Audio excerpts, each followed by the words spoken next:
Hey, after some technical difficulties, we finally are back. Alright, so, get back to it. Part 2 of the first case of Ace Attorney. Of the Greatest Attorney, Greatest Attorney 2. Alrighty.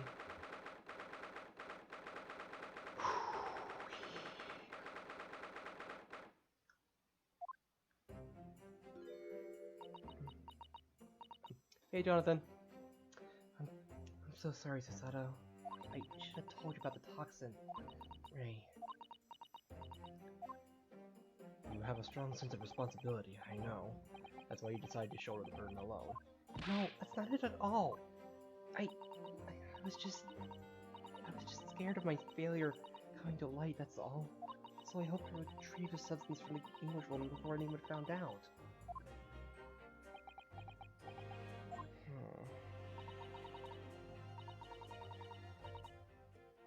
Oh, I saw her costume, actually, at the end of the first game. I just didn't think I just didn't want to change costumes while we were didn't want to change the costumes to something a little bit unfitting to something a bit more goofy, personally. So yeah. Before the trial started, do you remember what you said, Sasato? That you had no doubt in my mind about my innocence, that you'd stand by me to the last. I remember. And yet I don't deserve your trust in me. I hid important details from you, Sasato. I completely betrayed your faith in me. Admit me, Sasato, I deserve it. No, in fact, throw me to the floor. No, that's too good for me as well. Drag me through the city streets. I'm no better, you know. Huh?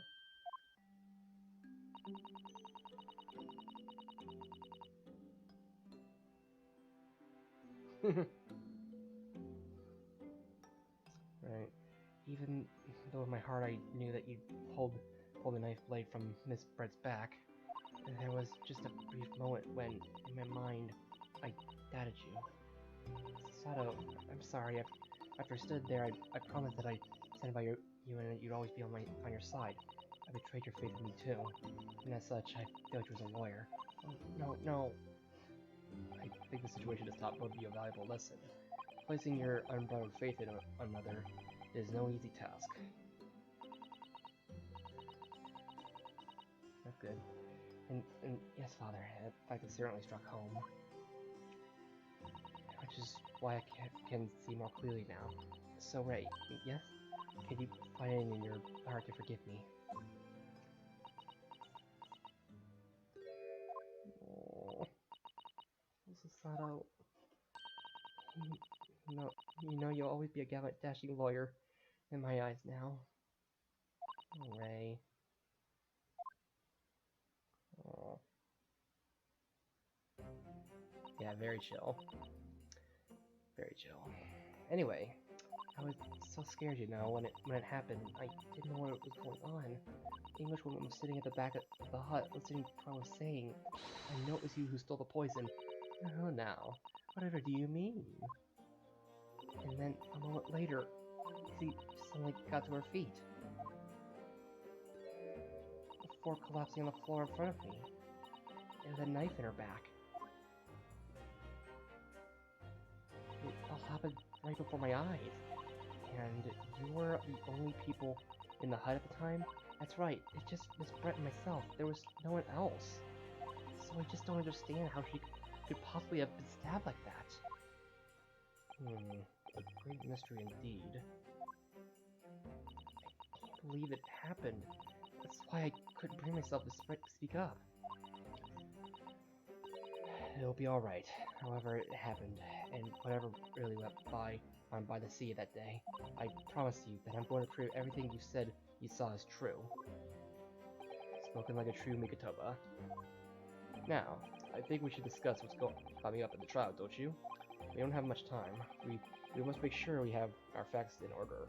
Yes, I expect the poison is going to come under close scrutiny in the upcoming proceedings. The police should hopefully have identified it on the blade by now. Trouble is, it's a completely new laboratory synthesized blend of alkaloids. The police won't have any way of testing for it. Oh, I see. Yes, without this chemical reagent, it's impossible to detect the toxin. Chemical reagent? I sent a colleague of mine off with it some earlier to deliver the to police headquarters. I think perhaps you should have some as well, though, just in case. Alright. Hopefully that'll come in handy. What's the matter, Susato? You're suddenly very quiet. It's this newspaper article. Exclusive. Deadly poison stolen from Yume Medical Research Laboratory. I'm wondering how the information got out, given that it was a government secret. It was all the Englishwoman's doing. It was when the professor and Seki-san were being interviewed at the laboratory. Sorry, hiccups. A so-called English lady swanned in and without any compunction said to Professor Mikitoba, "Oh, Professor, surely your guests would love to hear about your work on the substance there." Oh, Herlock is great. I love him. It put me in a very awkward position, to be frank. But Saseki-san's curiosity had been piqued, so I had little choice but to give him a cursory introduction. So then, Saseki-san knew about the poison. Yes, and it's highly likely that the reporter who was writing up a story about us would have caught a glimpse of the toxin too. This Memo-san. By the way, did that reporter join you all when you went to the beach? Oh, no, I don't remember the reporter being there.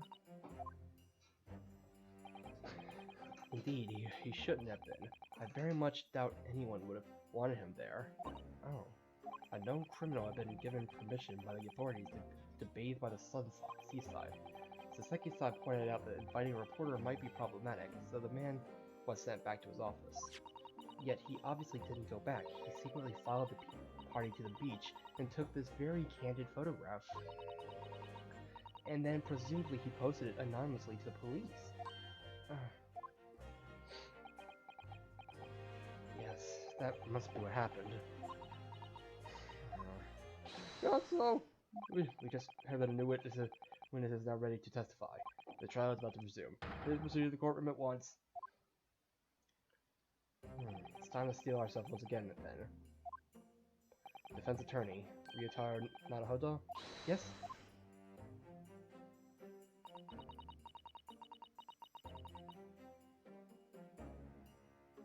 Freya has put her faith in me now and has told me everything. So I can't let her down. I have to prove what she's telling the court is true. I have to prove what really happened that day.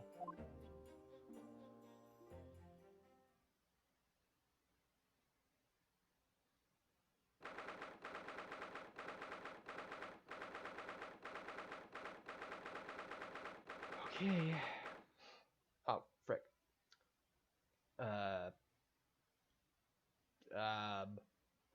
Give me a second.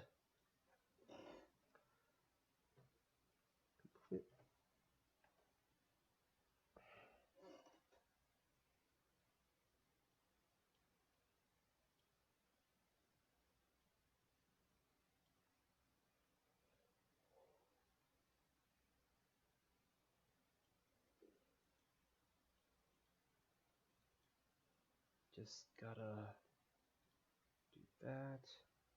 Then there we go.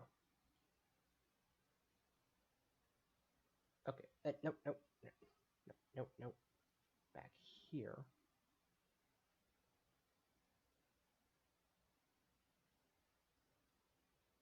And somewhere like here.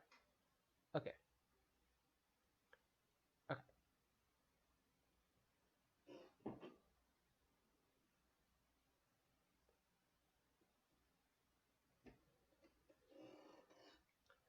Yeah, I don't know, that would be, like, it'd be something to see at least. I hereby call this court in order as we reconvene to continue the trial of Raymond Bami. Prosecutor Ouchi, have you summoned the new witness? Before I address that question, Your Excellency, I have some very important news to share. Oh? What news? And why does he look happy about it? During recess, with the collaboration of Professor Mikotoba's laboratory at Yume University, the police re-examined the knife that was used to end Miss Giselle Brett's life. Excellent. I admire your rapid handling of the matter. Oh, too kind, Your Excellency. Too kind. I was merely carrying out your instructions, of course.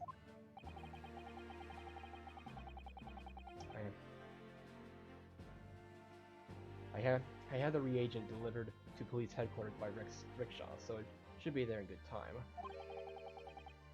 But judging by the man's swagger, I fear we might need to brace ourselves for the inevitable. And counsel, what were the results? The dagger, which was so cruelly used to end the life of the victim, has no trace of poison anywhere along its blade. What?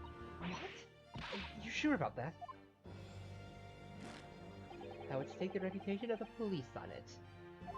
Armed with the reagents, the test is extremely simple. They couldn't have made a mistake. What the heck? That... Oh gosh. In short, the accused's feeble excuse earlier has been utterly destroyed.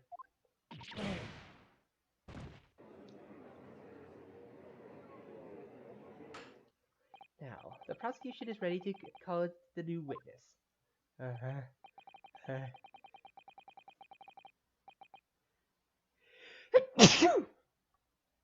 Excuse me. The newspaper reporter who managed to capture a photograph of the crucial moment. Good. Very well. Officer, bring in the witness. You place a poison on a knife?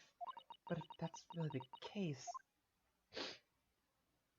how could the toxin have entered the victim's body?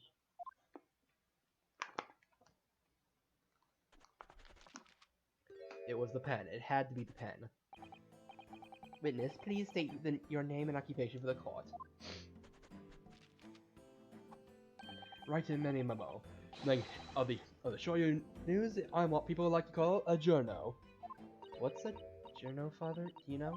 It's simply a contraction of journalist. I'm there when the news breaks, putting pen to paper to catch the scoops when they're in print the next morning. They don't call me the hero of the Herald for nothing. The nice guy of the news. Oh, so it was you who took this photograph, was it? Well, whatever here. I'm sorry? Oh, brace yourselves, people. Many memo says there's a scoop in the offing. Female student up to foul play, defended by curiously handsome young lawyer in Supreme Court. The readers will lap this up. We will set it above the forward at 72 point in the 5-leg format for the morning edition. Huh? Right then. Let's start with your name. Oh, it's Yutan Naruto. Next, what made you want to become a lawyer? I wanted to reform our country's legal system, I suppose. Ryutaro has suddenly become very ambitious, I see. I just borrowed someone's stream for a while. By the way, my name is Takasuchi Aochi. That's Takasuchi Aochi. That the so-called dark horse of the Supreme Court. My objections strike fear to every defensive lawyer's heart. No, the readers won't buy that. What? Witness. Yes? What this court demands to know is whether or not you were responsible for the taking of this picture. It was delivered anonymously to the Imperial Police Bureau only yesterday. Yes, I wouldn't be a journo if I didn't click quick when presented with a scoop like that, would I? Sometimes stories call out to me. Sometimes I have to chase them down, but either way, you gotta be fast. Fast legs to run with and fast hand to write with. It's no good if you don't note it down, as I always say. That's what I call my many memoism. Many memoism? Yes, I remember your face. We met that day when you were interviewing myself and Saseki-san. Yes, right. Yeah, it was me, Many Memo, again. Look, you were supposed to be going back to the Shoyu news station offices after our meeting. But the scoop is I didn't. Because the Englishwoman's words had piqued my journalistic interest. Miss Brett's words? A criminal left to do as she pleases, just because she happens to be a British citizen. It's horse dung. This country's judiciary is rotten to the core. The Supreme Court's rulings aren't worth the paper they're written on. The police are just imperial pawns. Stay your tongue, young man. There are complex political issues at play. Well, anyway, I quickly jotted down those words she said on my many memo pad. This guy is hard to talk. Are you ready? I'll read it out. It's all here, right here. Here goes. I should like to go with it. Everyone to see a country's coast. A serious criminal going on some junket. The police need to know about this. The people need to know about this. That's why I decided to sneak after them. To get the woman's story, so I can have her in the press. Do you mean to say that you did indeed witness it firsthand? The grim scene portrayed in this photograph? Oh yes, I saw with my very own journal eyes. From start to finish, through the viewfinder of my trusty camera. Yes. He has, like, how many pencils does he has? Yes. Thank you, Many Mamo-san. You will now give a formal testimony before the court. You'll state exactly what it is that you witnessed of the events surrounding Miss Brett's death. I mean, he's a journalist. He's got to have a lot of pencils. The beach hut was made of shoddy old reed screens, so there was plenty of gaps I could see in through. The English woman was sitting on a stool when the student girl came in and started arguing with her. Seconds later, the girl pulled out a knife, throwing the English woman to the floor as she stabbed her in the back. My smoldering journal spirit burst into flames, quick as a flash. I whipped out my camera ready to click. I pulled apart the rough weave of one of the screens and poked the lens through for the perfect shot. Weed screens, you say? Right, you can see them clearly enough in that great shot I snapped. The hut walls were the screens made of coarsely woven reeds. Yes, it allows the breeze to pass through and bring some relief from the summer heat. And it was a breeze for me to poke my camera through and see the whole thing hotting up. Yeah, during the time period of the appalling invasion of privacy involved, did you witness everything that happened from the moment the defendant entered the hut? I mean, yeah, seriously, like, it's like, oh yes, I saw it. I saw the whole thing from start to finish. And you say that you took the photograph through a gap in one of the screens. Luckily for me, there were plenty. They were pretty shoddily woven. I pulled the reeds apart and thrust the lens of my camera through the gap. Would I get away with it, or would I be seen? It was a gamble of a lifetime. A tenacity of purpose is considered admirable in a journalist, I suppose. Run a risk one day, run a scoop the next. That's many memoism in a nutshell. At last, it would appear that we have a genuine witness to this wicked crime. The evidence and testimony extremely compelling. I believe we may close to a verdict. No! Wonderful news, Your Excellency. Wonderful! Nevertheless, it cannot be denied that this testimony begs one very large question. What question? Exclusive news, a startling photograph, all the makings of an exceptional story for the reporter. Why then was the story never published? Oh, that's right. He's gonna rip those suspenders, I swear. It seems clear to me that there are circumstances at play that are yet to be understood. More pathetic excuses. Very well then, Counsel. Proceed with your cross-examination. Yes, Your Excellency. There's more to this reporter than meets the eye. He's keeping something about this case very close to his chest. Yeah. Yeah, really. Unless he's really into that. Another 5 testimonies. Hold it! What made you want to see what was happening inside the beach hut in the first place? Call it Juno instinct. Can you think of a better reason? Oh, I don't know. Perhaps because as well as being a proven criminal, the person inside was a young woman. Ah, well, I see what you're doing. This braces those people. He's painting the Juno as a voyeur. It's hardly slender, sir. You had a camera. You were taking pictures without the woman's knowledge. Nope, you got it all wrong, little student boy. Sorry. To my mind, all that was inside the hut was a scoop. Nothing more, nothing less. Scoop knows no gender, man or woman, it's all news.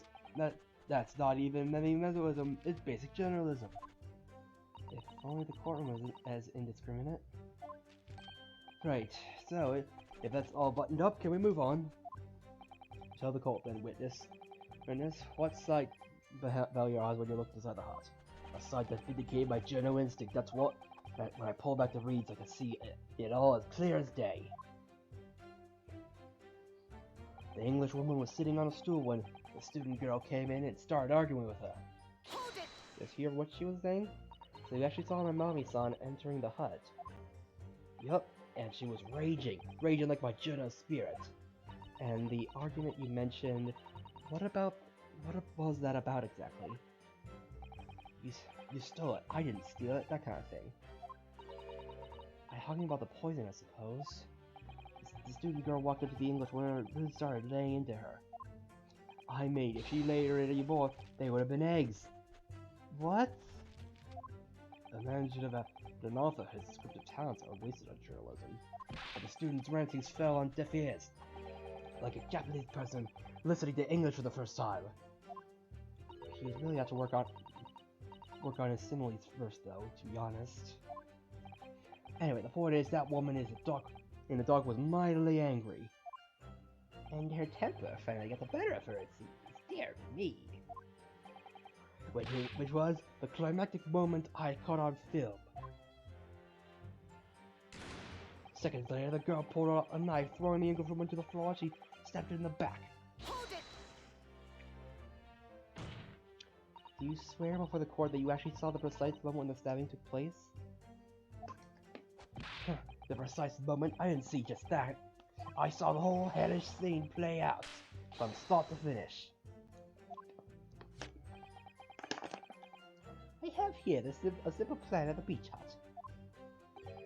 Perhaps you could use this to explain to the court exactly what you witnessed. Right you are. It's all here on my memo pad. Memo pad. When I first peered into the hut, I'm sure that the English woman was on the stool on the beach of the hut here. Yeah, the accused's own testimony confirmed that. She just sat at the back of the hut, smiling sweetly, is what I have noted down. It's my turn to testify now. Try not to interrupt. Then, the next moment, as I was watching,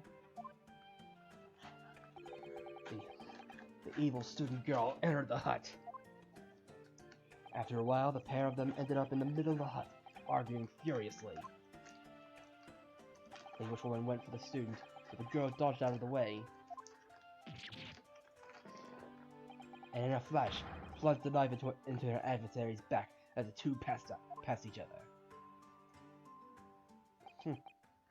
What you describe as a crime scene indeed. Never sugarcoat the truth. That's what many memoism says. Uh-huh. By the way, many memo-san, whilst you're watching that terrible scene unfold before your eyes through the gap of the screen, did it not occur to you to try to prevent the tragedy rather than capture it on film? Journos have to be observers. We can't get involved with the raison d'etre. So you didn't converse with Miss Brett at all? Obviously not.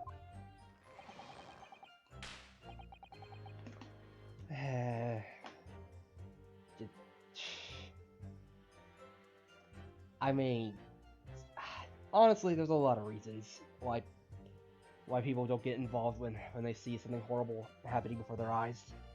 But I mean, he obviously had the sense enough to actually take a picture, so. And that's something to be proud of, is it? Consistency, if I may. Here's Professor. I think the witness's last expertly phrased sentence should perhaps be added to his formal testimony. Father, what do you...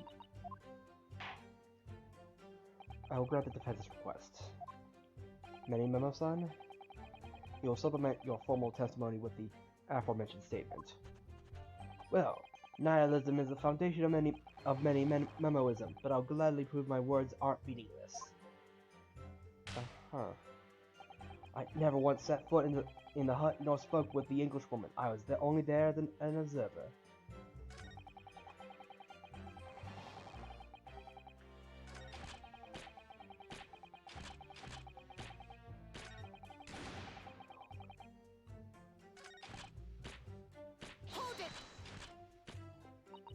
I was fully aware of your desire to capture the incident on film, sure.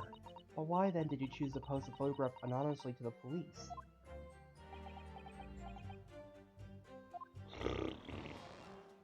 I'm afraid I don't understand a word that's coming out of your mouth.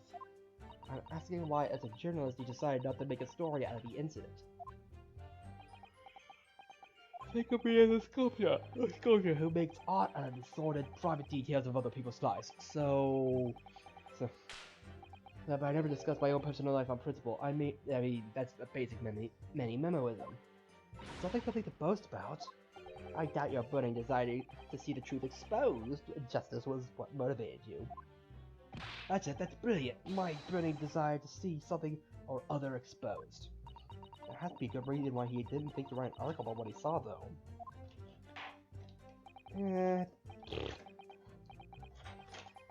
I mean, unless he actually did it and wanted to make sure that someone else took the fall for what he did. Or something, I don't know. But I'm just getting ahead of myself probably. And just thinking more or less about like what it's like. I mean, just like being like, this is the first case. It's gotta be easy, right? But we'll see. I pulled about the rough reeve of one of the screens and poked the lens through it for the perfect shot. But the two women outside didn't notice. Obviously not. If they had, where would it be right now? In jail, that's where. Which you think would make you reflect on what you were doing. Now, a journalist's job is to collect little snippets of life as unobtrusively as possible. I leave nothing but footprints, take nothing but photos. Yes, spot on. So the tabloid. Did he just make that up? The point is, the witness was light in limb to obtain this photograph, and the photograph revealed the whole truth. There is nothing more to be said.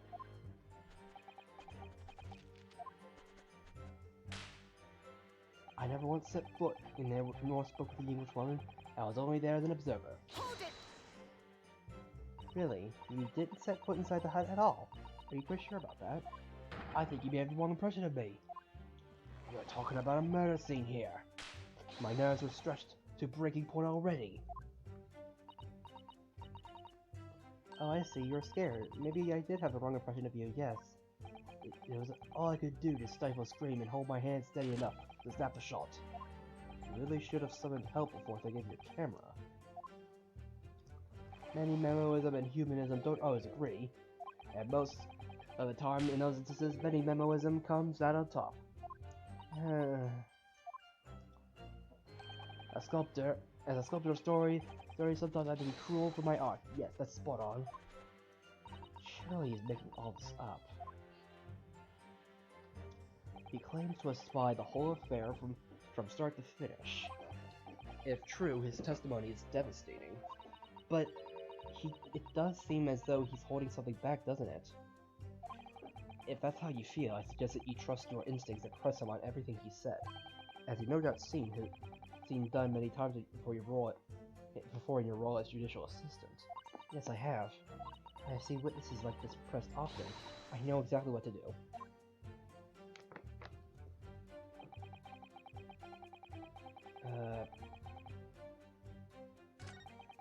Okay, so it's probably the last statement.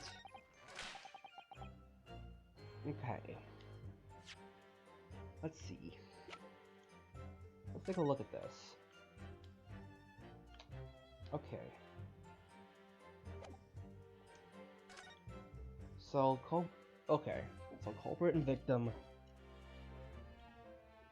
Left and right.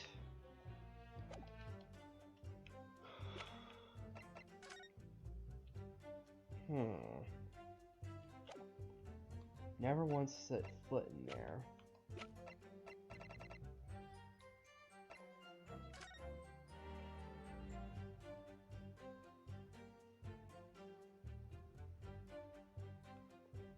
I mean, there's a bunch of footprints here, but that could easily just be...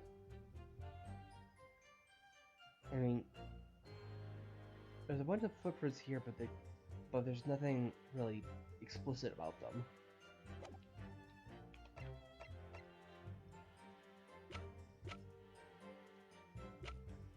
Wait, never once set foot in the hut nor spoke with the Englishwoman.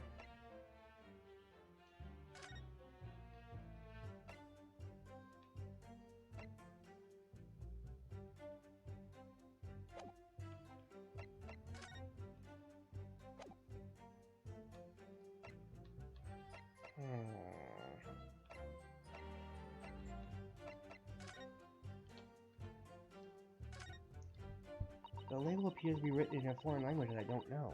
It's German. Your knowledge of English is going to be a little help here, I'm afraid. Couldn't you have written medicine on it in Japanese that we'd all be able to read it? German is the international language of medicine, my dear. But yes, I can certainly see the merit of labeling the bottle in Japanese, though I'm not sure medicine would be entirely appropriate. Oh boy. Great.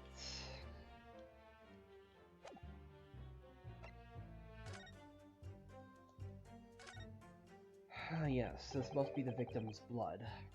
Oh dear, blood is never a pretty sight, is it? I'm having to fight the urge to run it under a hot tub and get it clean. You've always been fastidious about cleanliness, haven't you? I think this is something else, Father. Nothing really revealing about each of the... like, the knife.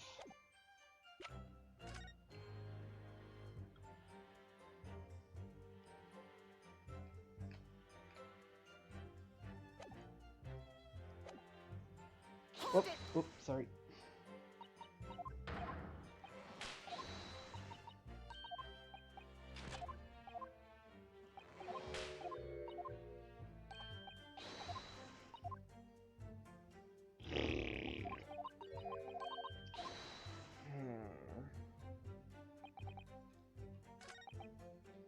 Like, it just has to be the last, like, the final statement.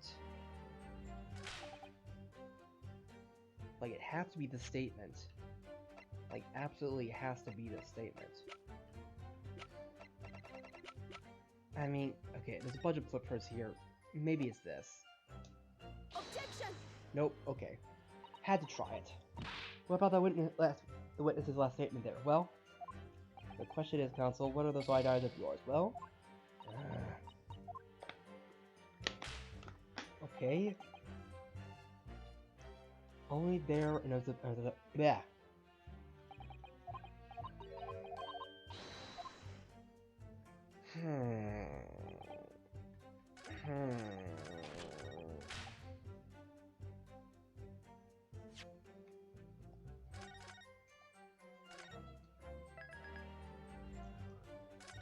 Okay, let's see.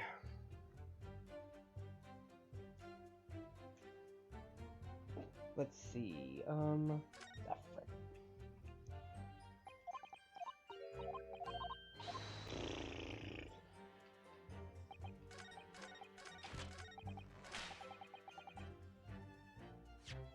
as an observer.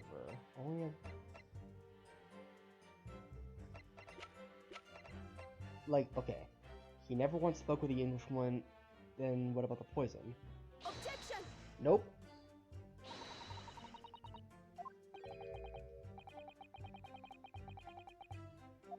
Oh, definitively.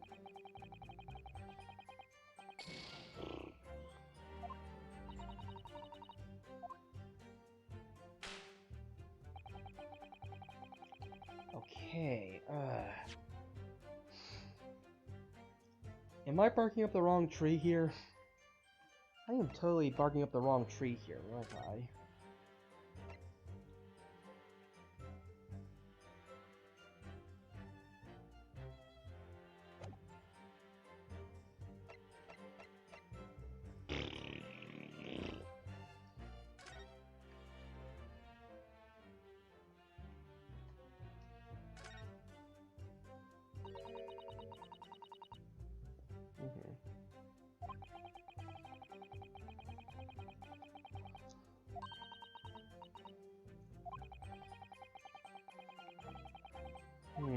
But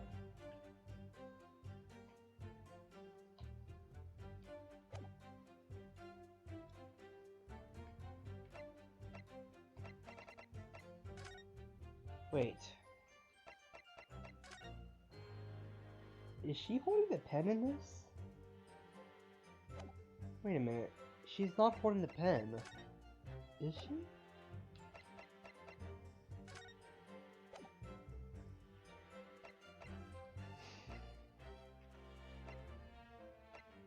Sure, small hint, I guess. It's either gonna be like I was running with a pen, or it's something else.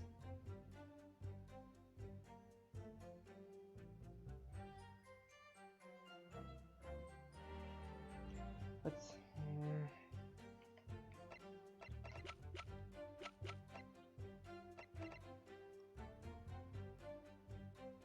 It has to be the pen, right? Objection! Yep, it was a pen. It was a pen. Wait a minute, wait a minute, wait a minute, wait a minute, wait a minute, wait a minute. Wait a minute. Did I seriously forget?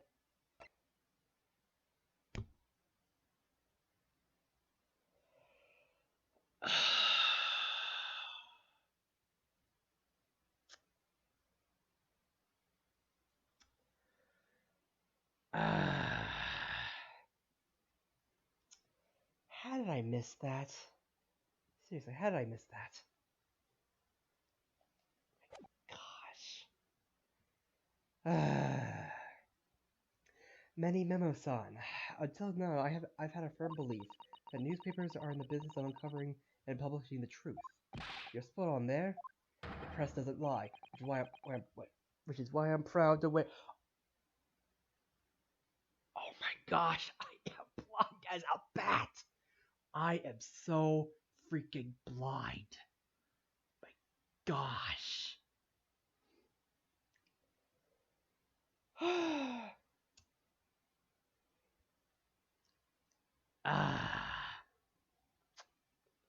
The press doesn't lie, which is why I'm proud to wear the emblem of the Shoyu News on my arm. In a way, it's more many memoism. Sadly, though, it seems that. Oh! Alina!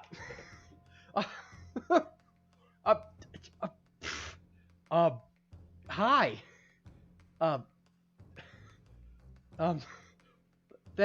Thank you for the raid. Holy cow, that's a hi. Hi. Yeah, hello, here are your countermeasures, I hope. Do something!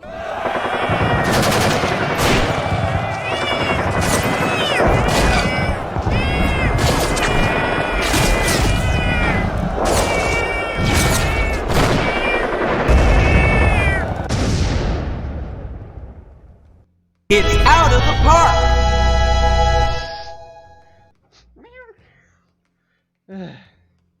But yeah, a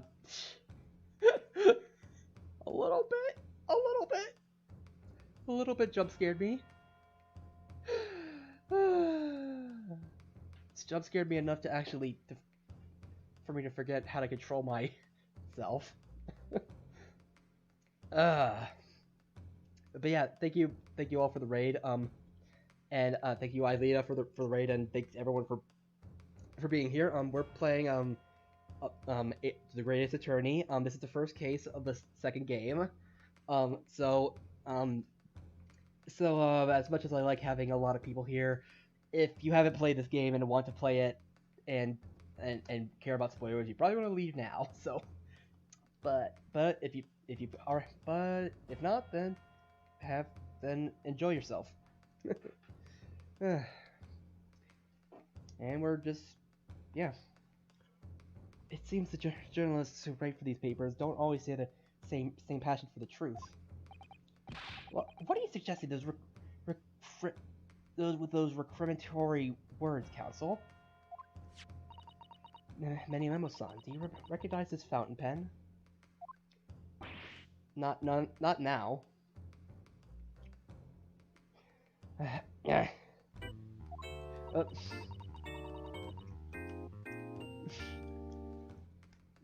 didn't. How fitting how fitting that like when Eilita shows up, that's when my follow alert plays that sound specifically. Yeah. This pen was found at the scene of Miss Brett's death. In fact, the murder victim was gripping it in her hand as she died. What are you? If you look at the barrel of the pen, you'll notice that its owner's initials are engraved there. R.M. Yes, thank you for bringing that up, Counsel. The initials of the accused, Ray Mabami. Is that a coincidence, I wonder? That your initials are also RM. Like, no! Write in many memo, RM.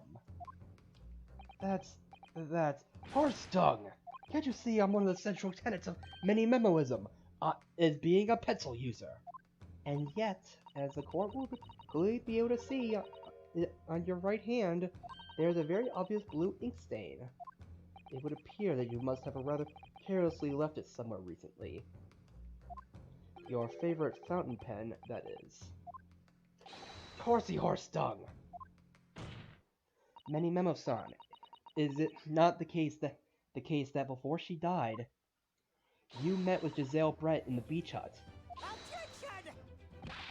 Why should we listen to this absurd nonsense? It's nothing but an excuse! Exactly! Show your news will stand behind me all the way. I deny everything. There must be as many people with the initials RM as there are stars in the night sky. Oh. The defense has neither the time nor the inclination to count every star in the sky. And there's no need anyway, because this pen has more to tell. Yes, there is another clue. A clue that undeniably proves who its owner really is. In that case, Counsel, the defense will now show the court what his alleged clue lies. Of course, Your Excellency. Yes. Yes. Yes. The clue on this fountain pen is clearly reveals its owner's identity is. Open this up. You take off the pen's lid. Yeah, this song's great. Okay, well, there we see that. But if we open it, now let's unscrew the barrel, shall we? Bingo. Well, many Memo-san, do you still deny it?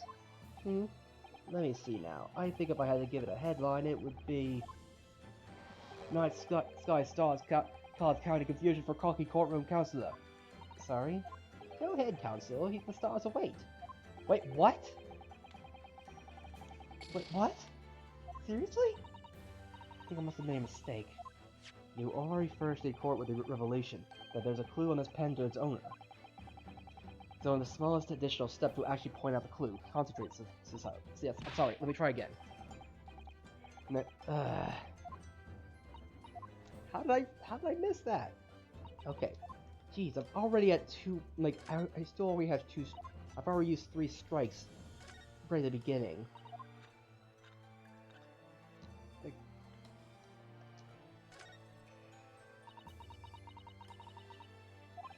I mean, the fact that it has no ink, I thought would be... Is it like the fact that it's broken? It just doesn't appear to be any ink in there, that's all. Nice, you're right, it's pretty empty.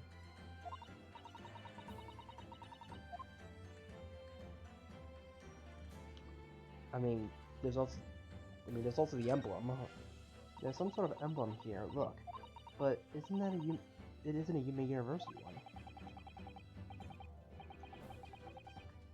But it would seem to imply the pen doesn't in fact belong to Ray. Right. This then? As well as the initials, there is also an emblem on this fountain pen. I thought we were talking about the actual, you know, the freaking, like the ink stain on his hand. Goodness me, it's the emblem of the Shoyu News. In other words, the owner of this pen is an employee of the Shoyu News. Whose initials are RM. Suddenly, the stars in the sky don't seem so numerous, do they? Well, Minimamo-san, how do you respond? Yeah, I think I'll take that. Man, if there's an achievement for not getting any strikes, then I've definitely missed out on every single one of them. Because I think I've used a strike in every. I've had to use a strike in every case so far. No!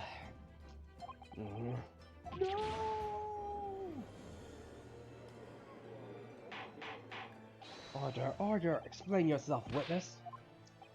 And besides, I mean, it's fun to get things wrong sometimes because we get to see things that not many other people get to see. So, this is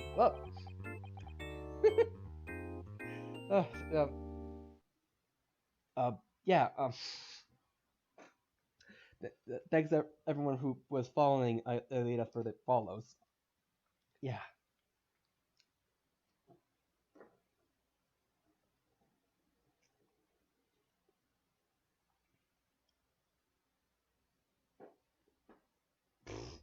Nice.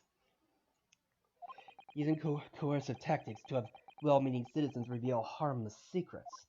I've used nothing but honest tactics. Alright then. I won't try to hide it anymore. Yes, not long before that grim tragedy unfolded, a Shoyu news reporter on behalf of the public conducted an interview with the Englishwoman. In an interview? You never mentioned this before? What exactly was this? As I said, it was before that evil little student showed her face in the hut. It couldn't have lasted more than 2 or 3 minutes, that's all. It was just a brief exchange. But it came to nothing, and, as we many memoists say, the people don't pay their dues for unworthy news. However insignificant you deem it to be, the court cannot overlook the meeting between yourself and the victim. You will testify now under oath about the precise nature of this meeting and what transpired. Got it? Yes, alright. But on one condition. Condition? In all good conscience, I couldn't speak out alone about this. You need to call back the earlier witness, Soseki Natsume-san. Soseki-san? Oh yes, according to my notes here, that man has a secret of his own, and brace yourselves. It's not a harmless one, it's big. What? Is he just trying to pass a buck? Many memoism states that one man's secret is every other man's front page story. Very well, I will grant the witness's request in this instance. I'll try to summon the earlier witness back to the stand. Soseki-san hiding something? I mean, something like that. I mean, haven't really been any bullets yet. But, I mean, I'm not complaining about the kindness. I asked the Englishwoman for an interview, but she declined, so I left the hut without it making a fuss. Then, watching secretly from the outside, I saw the woman being stabbed and the other witnesses running. The detective realized that the victim still had a pulse, so he ran off to fetch help. That's when This writer man asked the woman a very significant question. But he didn't say anything about this in his testimony, which is why many memoism demands I reveal it now. What? What? So you mean to say the victim regained consciousness? Well, and when she did, you decided to ask her a question? That's, true, yes. He did. And that's not all. The woman gave him a very definite answer. An answer that incriminates the accused. Uh-huh. This is preposterous. Why am I only now hearing about this now? Why did you mention this before, you Yoko hack? It wasn't even a conversation! Yes, I did pose the withering English Rose a question. I didn't deny it, but she could no longer speak. She was barely conscious even. Counsel for the defense. I expect a thorough cross-examination to be conducted here. This court must and will know the truth. Absolutely, Your Excellency. The reporter is claiming that Miss Brett implicated Ray somehow? Too many. What on earth could have happened in that hut?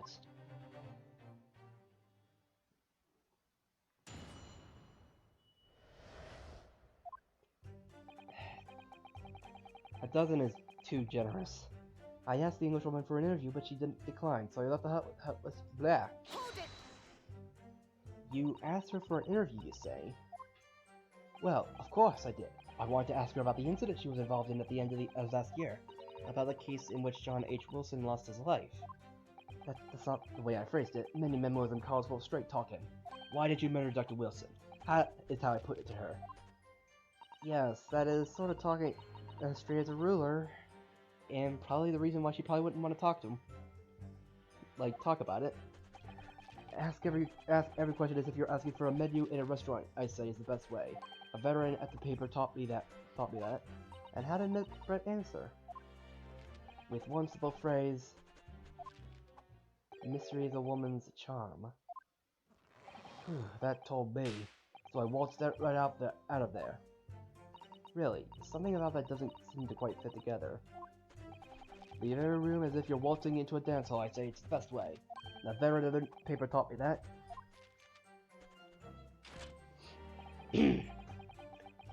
Then watching secretly from the outside, I saw the woman being stabbed and the other witnesses come running. Ah, frick. Wrong button.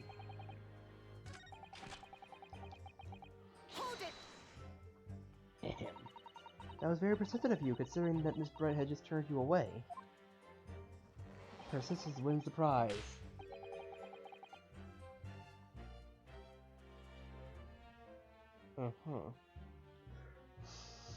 Many memoirs will tell you that. Oh my gosh. Oh my gosh. Honestly, I don't really see the Gaston resemblance, but I won't judge. Like, I could also just be blind, as we've well established here. Let them think you've left, and then when they lower their guard, that's when you swoop in for the scoop. Okay. Yeah, I don't really think about muscles. Muscles are superfluous to me. And the fruits of your labor are all too apparent in this telling photograph, though I'm sure the young Yokozuni would rather not be reminded of this damning evidence. Actually, it's thanks to that photograph that we managed to identify this witness. And now that you found me, I'll tell you exactly whatever you want to know. I got nothing to hide, except for your... yeah, I'm sure. Please, do go ahead, witness. The court is eager to hear what you have to say. Try to stop me. There's a story to tell here, and I'm going to tell it.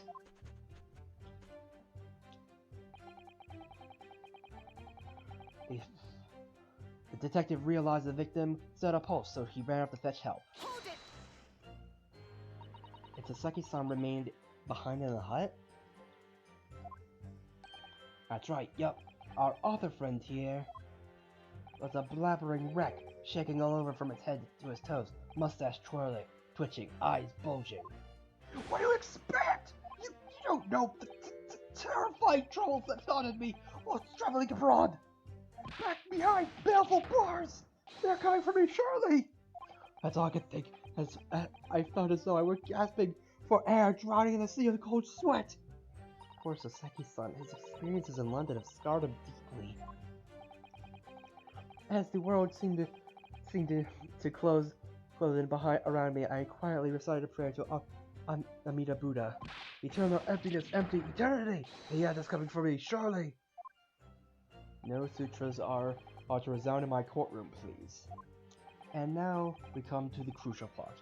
That's when it happened. That's when his writer man here asked the woman a very significant question. Hold it! What question? What exactly did he say? Well now, you should hear that from the horse's mouth, I think.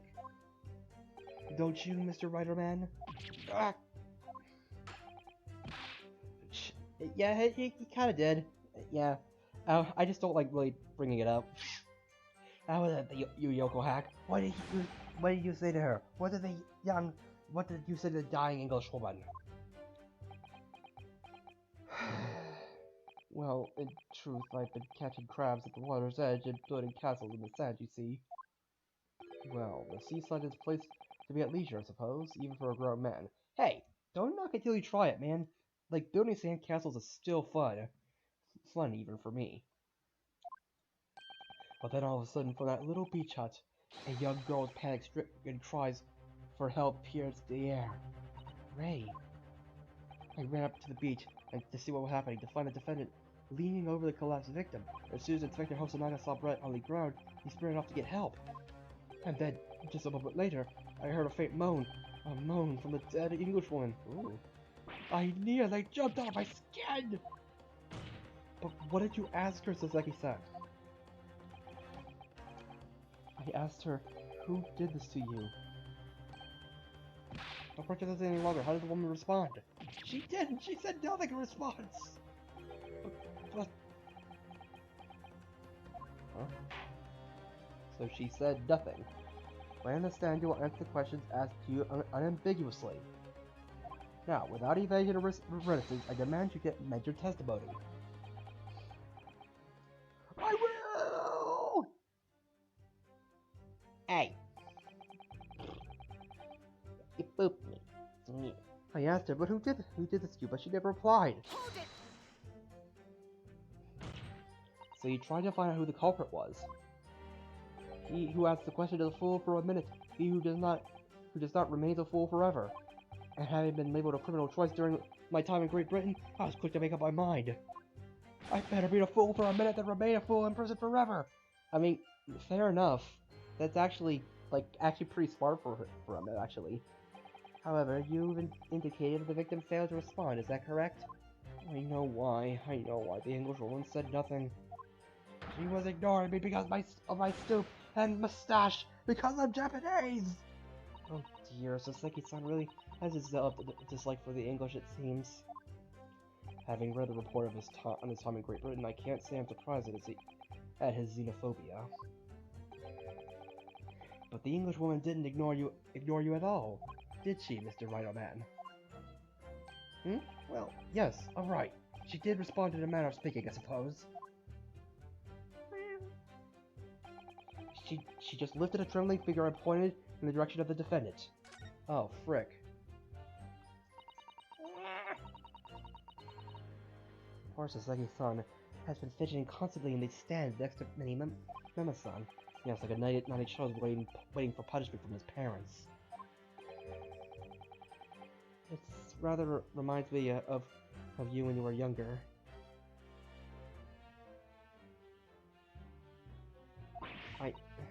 Well,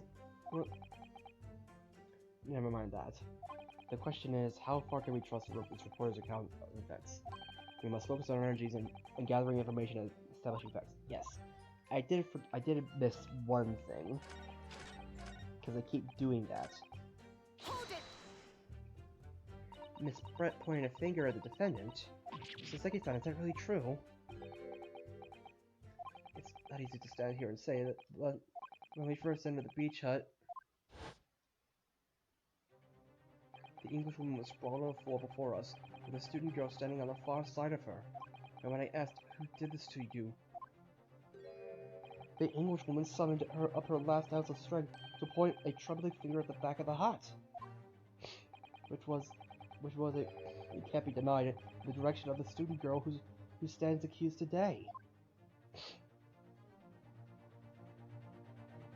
No. Saseki-san, why did you neglect this to mention this in your original testimony? But fiddlesticks, I say! This is not a British court of law. You were responding Japanese. Yes, of course. The Englishwoman did point her finger towards the back of the hut, but I was trembling, And she was trembling, and everything was a blur. and thinking about it, I feel as though perhaps she was pointing in a slightly different direction. Actually, no, not slightly, in a very different direction to where the student girl was standing. Just over the back of the hut, where no one was standing at all. You mean that your memory of events and the direction of which the victim was pointing are both unclear? Yes, that's it, unclear. Very, very unclear. Your Excellency, surely this proves the matter beyond all reasonable doubt.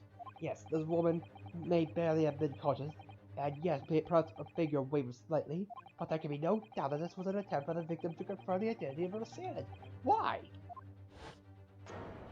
Because, as the court could see, there was no one other than the accused in the direction the victim was pointing. It is now abundantly clear that no one besides the accused could possibly have committed the crime. I am inclined to agree. In the absence of any credible argument in the contrary, I believe we can now conclude this trial. Objection! No! Objection! The headline's running itself. Dashing lawyer hopes dashed. 92 point across the whole page. We'll do an extra edition. This is a serious blow, Susato. Unless we're able to identify the true culprit and substantiate our claim with evidence, the judge will give his ruling and the trial will be over. But that's impossible, Father! We don't even know how the crime was committed yet! Impossible though the task may seem, we have no choice. We must think back over everything we've learned thus far. Somewhere in all those details, I'm confident we'll find the clue we need. Ray gave us her account of how events unfolded in the defendant's antechamber before the trial resumed. She told us what happened at the precise moment Miss Brett was killed. The Englishwoman was sitting at the back of the hut, listening to what I was saying, and then a moment later, she suddenly got to her feet. Before collapsing on the floor in front of me, with his knife in her back. But wasn't she facing towards the opening? How could Miss Brett have been stabbed in the back in a beach hut that was empty but for herself and Ray? Somewhere amid all the information we've gathered so far, there must be an answer to that question. I take it then that the defense has nothing further to add. But, here's... Ooh.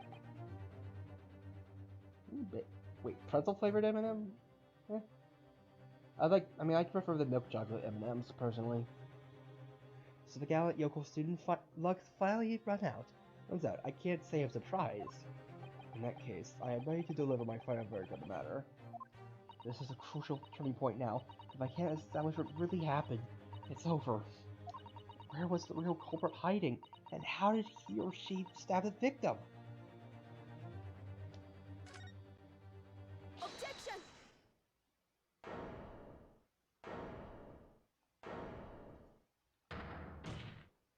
Your Excellency, I respectfully ask you to postpone your adjudication for the time being. Oh? To what end, Counsel? The defense would like to present the court with an alternative theory. An alternative theory that could explain who the victim was actually trying to implicate with her dying gesture. Objection! An alternative theory? None exists. Objection!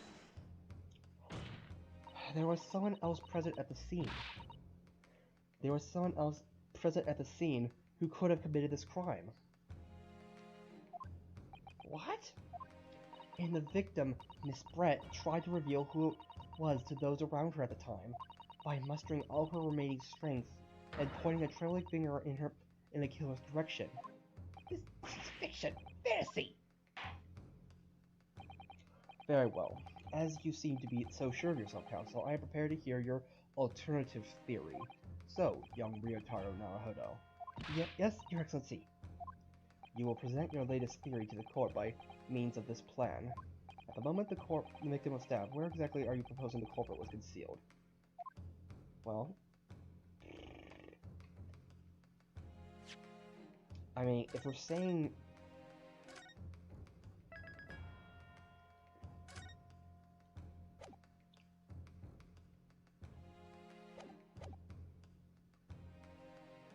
I mean, if we're gonna go with, like...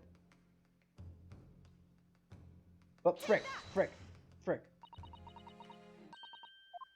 There, Council? Frick. That's right, Your Excellency. I believe the culprit was hiding in that location I've indicated. Why? Oh, well, that's rather hard to say.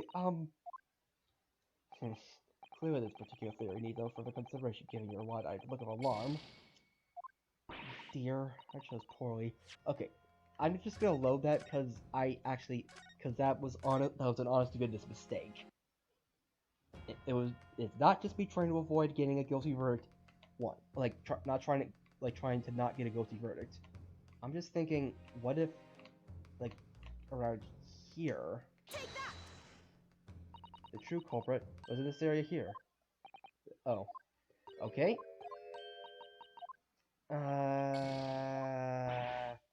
Okay, that was an actual mistake. I suggest you begin considering where the victim was in the moments leading up to her death. Yes, of course. Perhaps you can identify a more curable location, Council. Wait a minute. Okay. I have... The first was miscollected, the other wasn't. Okay.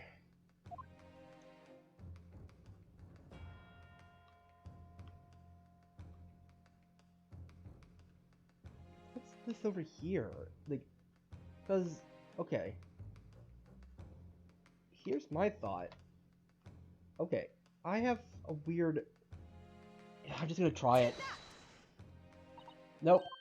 Yeah, I screwed up. That'll do. I am now satisfied with no reasonable doubt remains in this matter. The defense has consistently failed to refute adequately of the assertions of the prosecution. Therefore, I hereby pronounce the defendant Ray Mambami.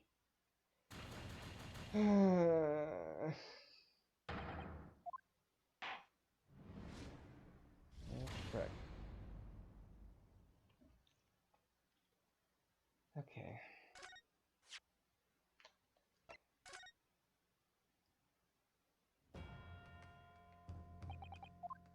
Okay, well, I mean, at least we get full... I mean, at least they're a bit more nice, I guess, but... Okay, then how about just here, then? Nope.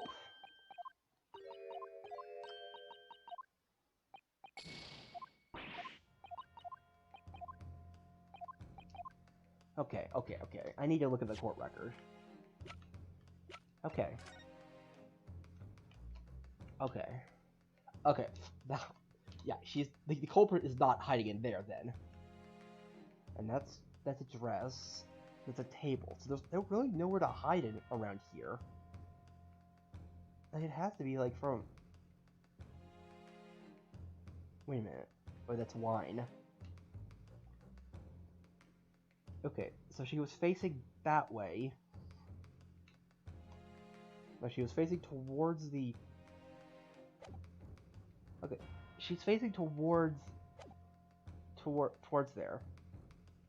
Okay, so what they're saying is that the culprit went around, like, basically went around her and stabbed in the back. And then that's when she fell over face first. But...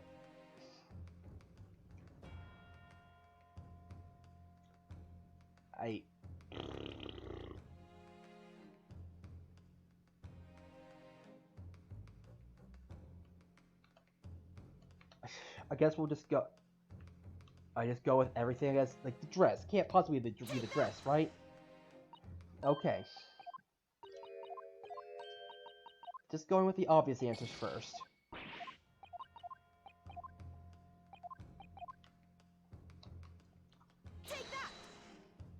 Okay. Okay. Because my thought was outside the hut. Like the victim was concealed outside the hut. Or so.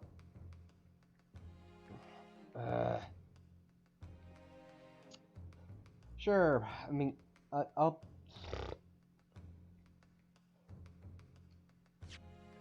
take another hint. I guess. Man. Like, okay, this has to be the back. This has to be the back of the hut. Because, yeah, back of the hut, there's the entrance.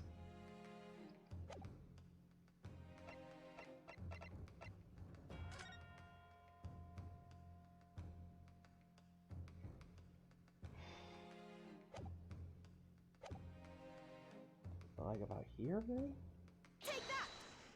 There we go. Okay, I had the right idea, just wrong spot. Oh my gosh. Like, I swear, I think each time I just had the right idea, just wrong execution, really. Manara now. The true culprit who fatally stabbed. But yeah, thanks for the hint. The true culprit who fatally stabbed Miss Brent was concealed in this location here. Are you mad, Council? You're suggesting the culprit was outside the hut? What?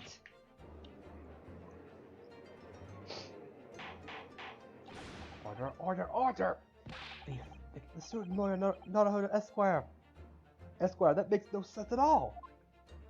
You just pointed out the exact spot where I was hiding to get my scoop snap. But I didn't see any suspicious individuals luring about. I could swear to that.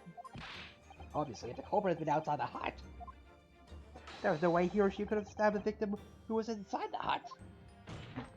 Actually, Prosecutor Ouchie, there is a way.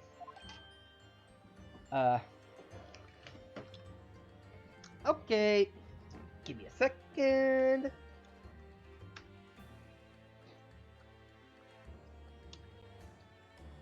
Give me a second, and there we go.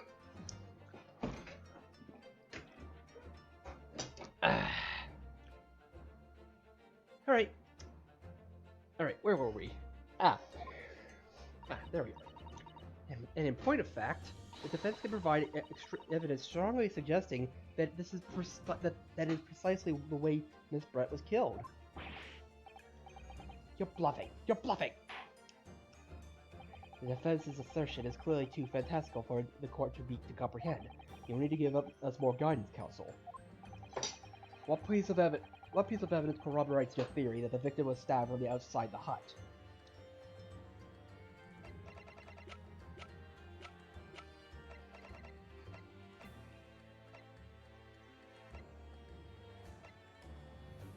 I mean, it has to be this, right? Well, I've presented it now, but I haven't the first idea why I chose this piece of evidence. Counsel, you're suggesting this piece of evidence bears out your theory and how the victim was stabbed. It's something of a windfall, Your Excellency. I think the word you were looking for, Counsel, was downfall. Gum again. Or chewing gum, rather. Sugar-free gum, actually, so that my dentist does not get mad at me. If your theory is correct, and the nurse was thrust into Miss Brett's back from outside the hut, there should be a visible trace somewhere. Wait a minute. On the hut itself. Wait.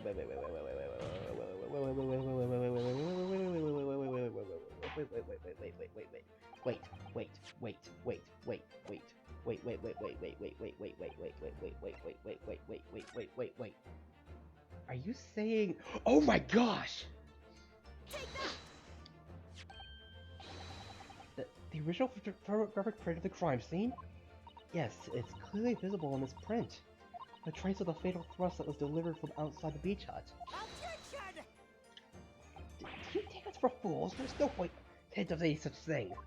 I'm not sure that everyone would agree. Someone, at least, appears to have noticed what it is that I'm referring to.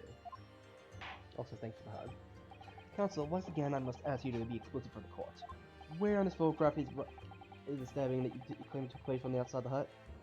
Right there. Alright, thank you for stopping by, Kitsu Sakura. Look closely just here.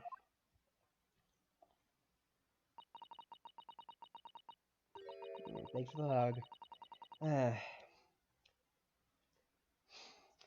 In the you can also hold hands and like hold hands and head pat, but that's also one of those might be a bit weird. In the screen in the back of the hut, you can see the effects of a blade having been forced through the reeds. Oh, I can't see any such thing. It's true that the hut in question had 4 walls as you'd expect. However, by parting the reeds, the knife blade could easily penetrate them. This is extraordinary. Yes. The true culprit actually stabbed the victim from outside the beach hut. And everyone present at the scene there is only one person who could have done that. Yeah, glomping not allowed. Let's try though. Only one person who was directly outside the hut when Miss Bright was killed. Right in Menomo-san. It could have only been you.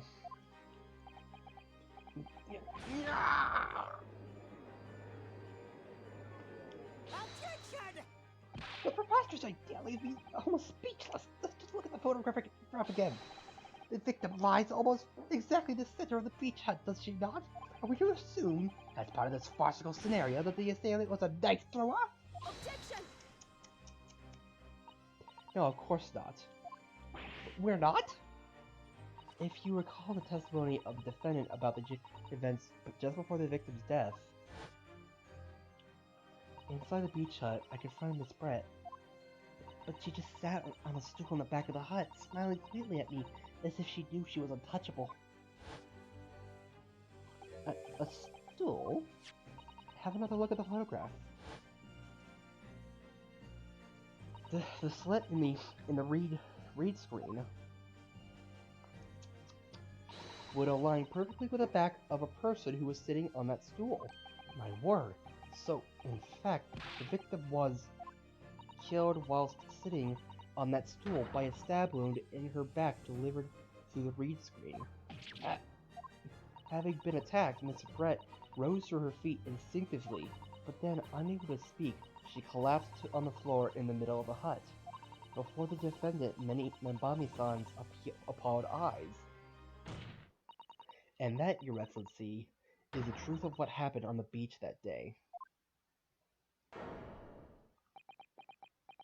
Now stop trying to balance your hat, bruh. By your silence, Memo-san, I take it that you don't deny the charge.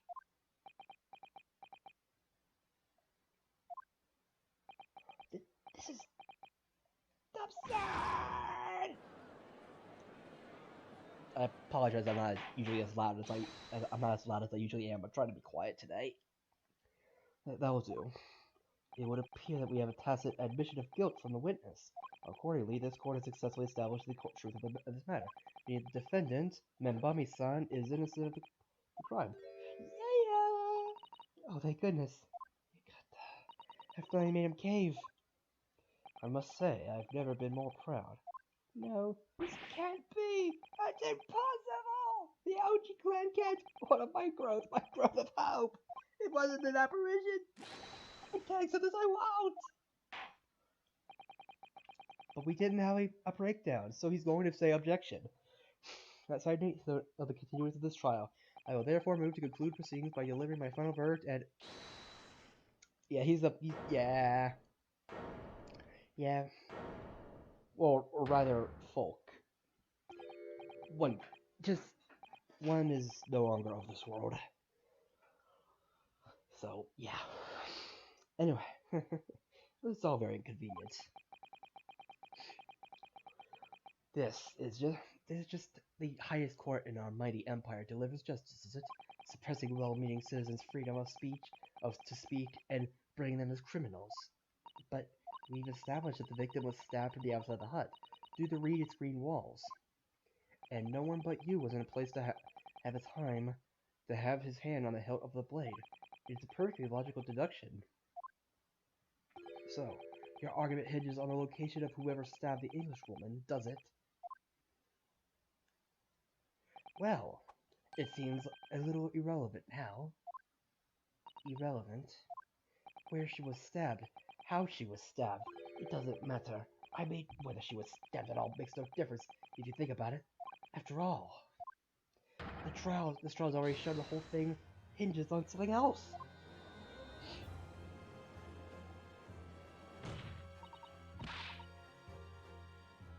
Oh no, it's the father, bruh. It's the father guy.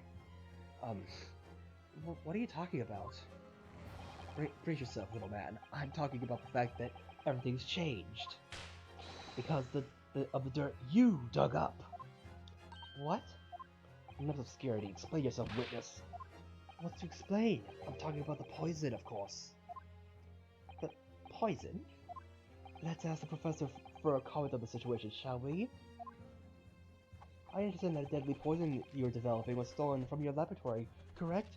And it's being shown this poison was administered to the victim, Miss Brett. Is that right? That is correct. The unusual constriction of the victim's pupils are a sure sign that this particular poison was used. I see. So, presumably that means that the victim already had the poison in her body before she was stabbed. Given that her pupils were clearly constricted, it seems highly likely, yes. If she had been dead already, the poison could not have circulated in her blood.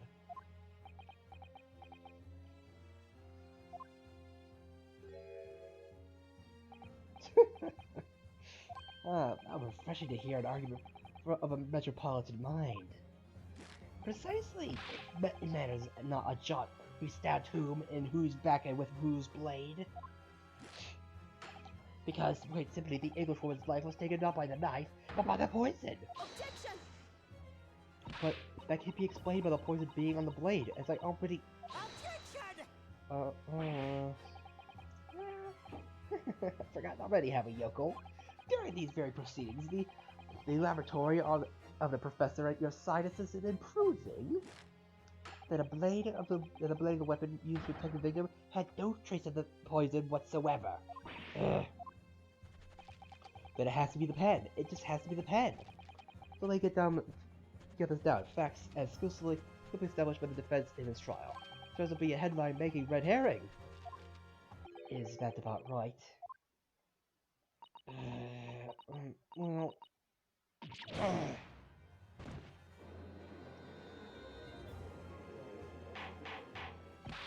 Order, but wishes to deceive us. How in that case did the poison enter the victim's body? There is undeniably obvious answer to that. The lady most likely imbibed it? You mean she drank it? Have another look at the photograph here. As you can see, a bottle of carbonated water and a glass had been knocked onto the sandy floor of the beach hut. The poison could have been slipped in either. So somebody made Miss Brett drink it. Well, what do you know? Look at those dashy eyes. This'll make for a great front page shot. Hey, what a bewitching stare. After all, I'm the last person you should be looking at. If a big deal says at all that I poisoned the woman, would it? I mean, it has been established already. Hold it. Established? What are you talking about? Don't tell me you've forgotten. That's a little hard to believe, given the person who's established it was you. Me? What does he mean? Oh, let me capture those wide eyes. It's a prime press fire, that is. It would seem that this trial is not destined to end yet, after all. I hereby call the witness to give further testimony. That's great, that is. May I get a shot of that magnificent beard, Your Excellency? You claim it to be impossible that you are the one responsible for administering the poison to the victim. You'll explain to the court in your testimony the basis upon which you make such a claim. I'm a journal and I'm a man. I'm never trying to run or hide from anything in my life. I'm not about to start now because that's many memoism. For a brief moment, I thought I'd illuminated the truth and slipped right back into obscurity again. Just where is this trial going to take us? Whew, boy. Ah yes, to stab the English woman, and it's that very fact that proves I'm innocent. Because why would I bother to stab a woman if I'd already poisoned her? When I heard the student girl and the pompous English murderer arguing, it got my goat. If the courts weren't going to punish Brett for what she did, someone else would have to see justice done. Oh boy, a rare case of admitting to a crime, admitting to attempted murder in order to prove that it wasn't murder. But everything happened as I described. That you're the one who stabbed Miss Brett in the back through the read screen. You can't blame this miserable country of ours. A country that bows to the pressure of foreign powers and let murderers walk free. What kind of future can a country like that have? That's why I did it. But I did what our pathetic leaders didn't have the guts to do. Slap bang in the middle of the charming lady's back and plunged the blade of sweet justice right in there. You plunge your blade into her, I see.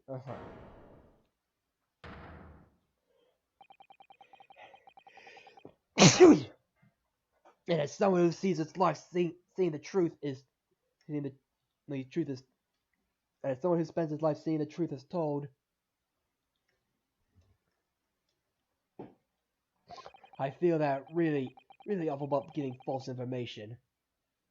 In my testimony before, but as it turns out, there was someone else who had it in for the victim, and it got to her before me. That's right, you guessed it. That pretty little student girl. Now there's a woman after my own heart. You're replicating Ray again? She's the one who gave the poison to the English woman and ended her pitiful existence. And suddenly, snap! This journo here is off the hook. The argument is sound, certainly. If the witness had administered the poison himself, he need only have waited for it to take effect. Subsequent stabbing the victim in the back would have been entirely nonsensical. And therefore, this report had nothing to do with the poisoning. Yes, it's all quite logical. That's right, it is logical and true. I'm glad to see the light. Justice at last. This is unbelievable. After I made so much progress in proving his guilt, is he going to get away with it now? Yeah, slap them cheeks. Take a Cosmo-san and not Hana-san. They never stop looking for a way forward until the judge's final gavel. Very well then, counsel. Proceed with what I assume to be your final cross-examination in this trial. Yes, I can see.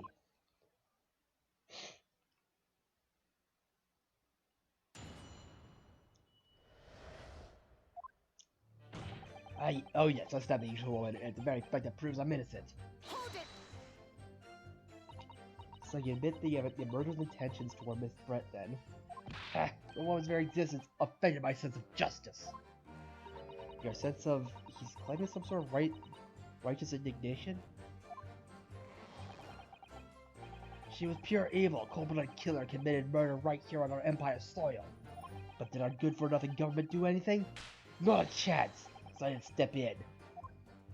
Fly the flag of justice, put things on right for the people. Yes, it was my civic duty. That's what drove me to do it.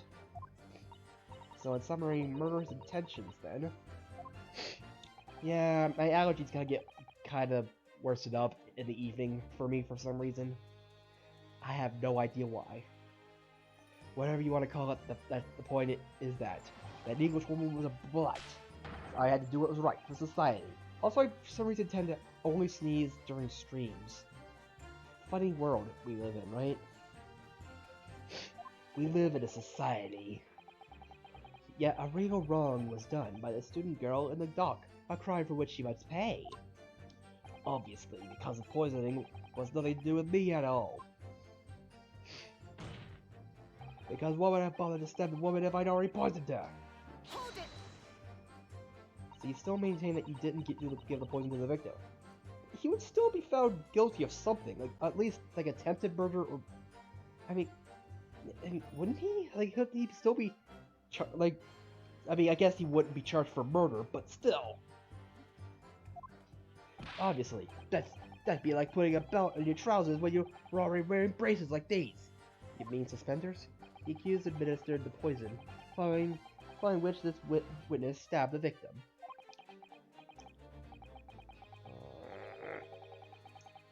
No, it's not funny. An unforgivable act, certainly, but not one of murder. That crime rests on the accused's shoulders. That is how the law works, so you see, yokel. Who knows, you may even learn something here today.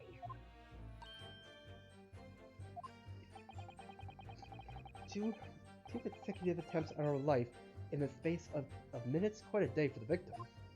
Do something that evil and you've got it coming. That's how the law works. It's the law of reckoning. That's not the kind of law this court upholds. You will reiterate why you were compelled to stab the victim, witness. When I heard that this good girl and a pompous English murderer arguing, it got my goat. Ah, frick.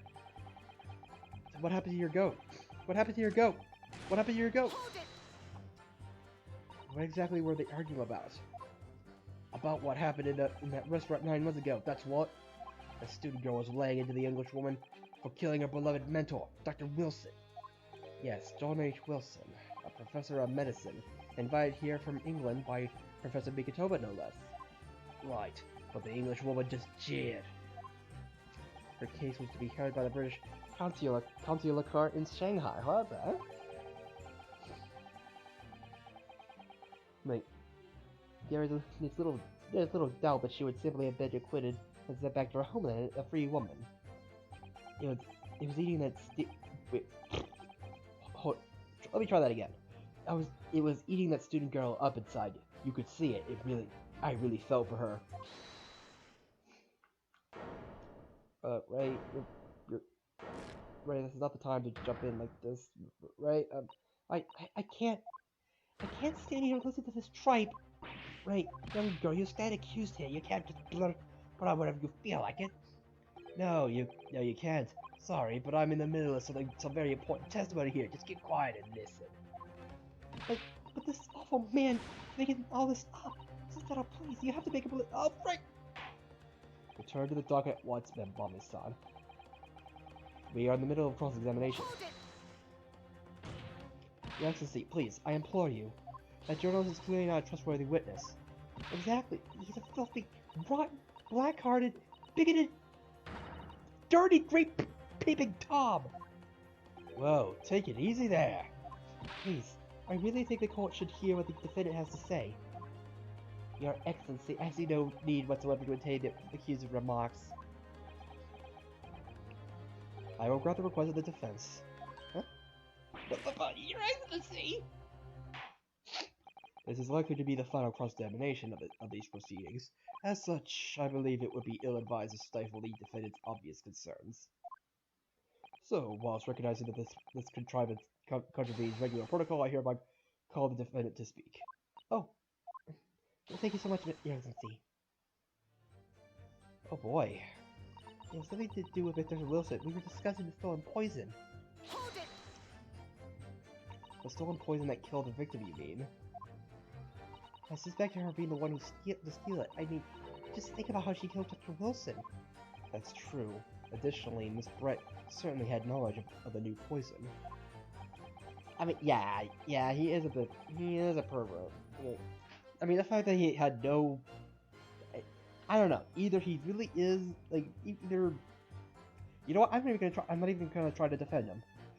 Like, but surely it would be no easy task to steal a highly secret toxin being developed for the government. Indeed, all visitors of the laboratory are thoroughly searched when they leave. Even if a thief managed to avoid being seen by myself or a colleague, getting the poison out would be very difficult. That's true. I pestered about to make a Toba until he agreed to show me the poison when I visited his laboratory. As I left, I searched from top to tail. But Sprat rather bluntly revealed the existence of the toxin we've been developing, you see. And since the Seki-san expressed such an interest in it, I felt unable to refuse. Obviously, I gave nothing away, other than the fact that it was an extremely potent substance. I'm very ashamed of myself. It's just that I had a singularly terrible experience with a deadly poison. I tried to look at my own enemy in the eye. You can understand that. To find out my suspicions were true, I confronted Miss Brett about the poison. I told her that if there were to be an incident involving it somehow, it wouldn't just be the university. The military would be dragged into it. The whole government even. It would be a complete disaster.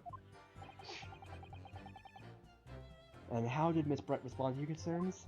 She just curled those beautiful lips of hers and said that she didn't know the first thing about it. In English, actually. Ah, yes. Memo-san. One small question, if you don't mind. I do mind. Can't you see I'm busy?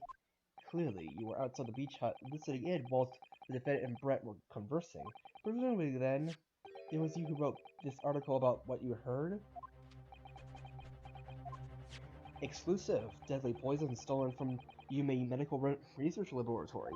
The story was published in this morning's edition of Shoyu News. The details are too accurate for it to have been written by anyone else.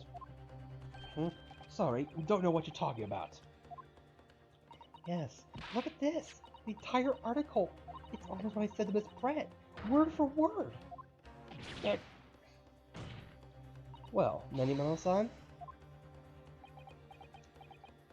As a journo and as a citizen of a free country, I don't have to reveal my sources. As a founding principle of many-memoism. Father's clearly right about this. That reporter did write that article, and he based it on what he overheard from outside the hut. So, yeah. So that's what that was all about. You were trying to cover up the fact that you were listening in. That's why you came up with that story about me arguing with her. Shut up! My stories never stink. Look, whatever you say, little girl, it doesn't alter the facts. Your Excellency, there's something I want to say. I wanted to go on record. Very well, you may amend your formal testimony.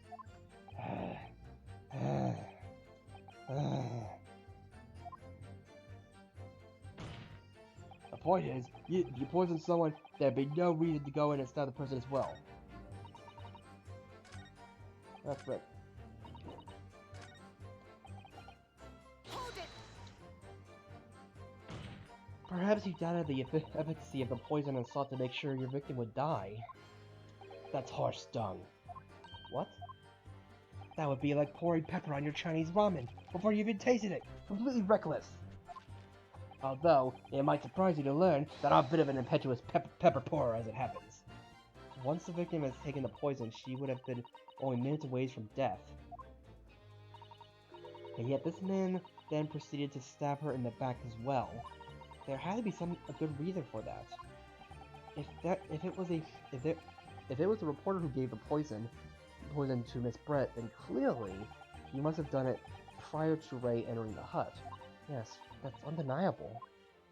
But between him leaving the hut and the victim being stabbed, there was one very crucial change in the situation. Sorry, what change?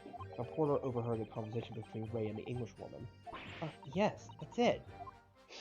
That's what Memo-san first found out the exact nature of the poison he'd use. That could be the key here.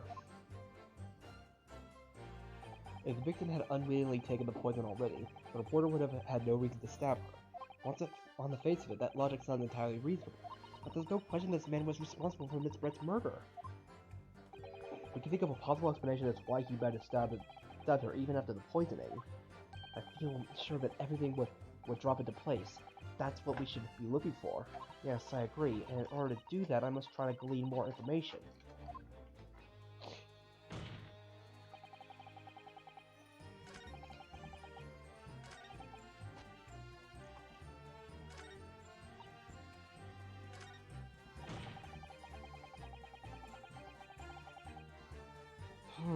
Okay. Oh, frick. Wrong button.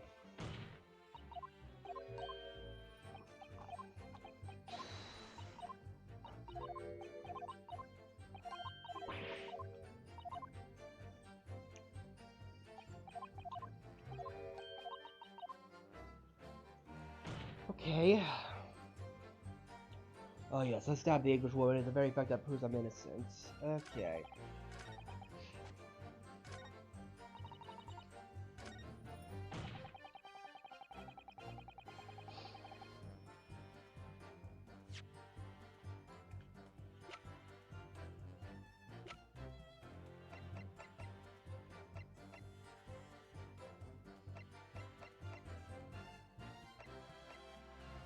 If they poison someone, there's no reason to go and stab the person as well. But... No... But wait a minute. No, wait. Wait a minute. Wait a minute. He would have had to poison her. Because he... Wait a minute. What about when Saseki-san... Like, what about when Saseki-san... Like, okay, hear me out. Saseki-san talked to her. She was still conscious, and she was pointing. What if he had to find a way to kill her before she spoke? Like, if he knew that the stab wasn't lethal, like if he was like right there, like if he was there, then maybe. I mean, he was there when. Let me see.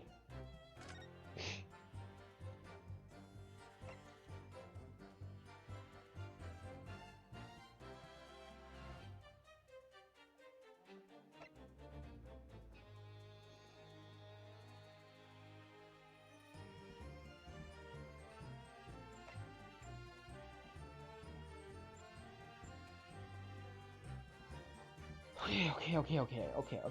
Okay.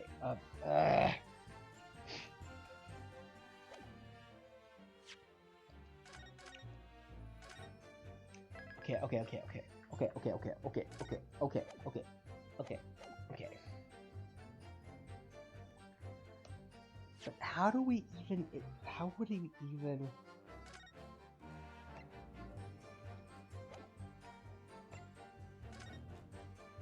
Like, there wasn't a pen here.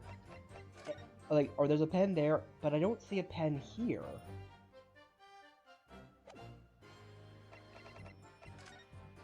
Though it might have been hiding there. Okay.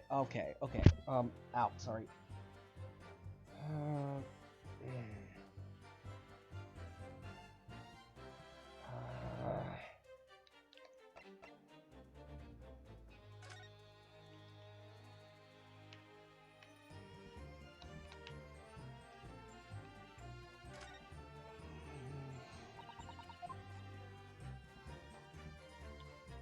It had to have been the pen. It had to have been the pen.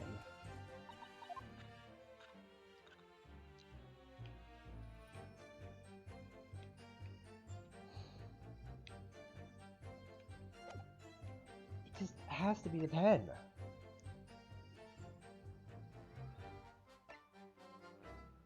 It has to be... Okay, but... Okay. I have no idea how we're supposed to even say that.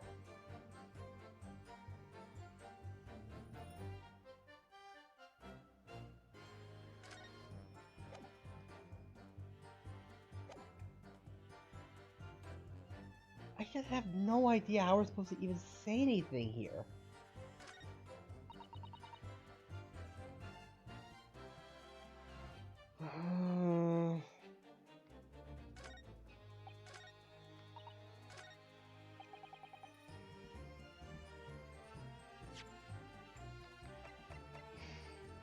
Objection! No, okay. We're getting rid of the pen. Like, okay. I apologize, I did present a rather more forcefully than I intended to. You will kindly refrain from these overly exuberant outbursts, Council, be they verbal or material. Come on, there has to be something.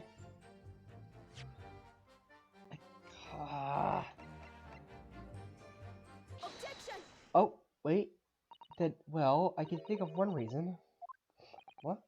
What? But before I explain, I'd like you to confirm something for the course.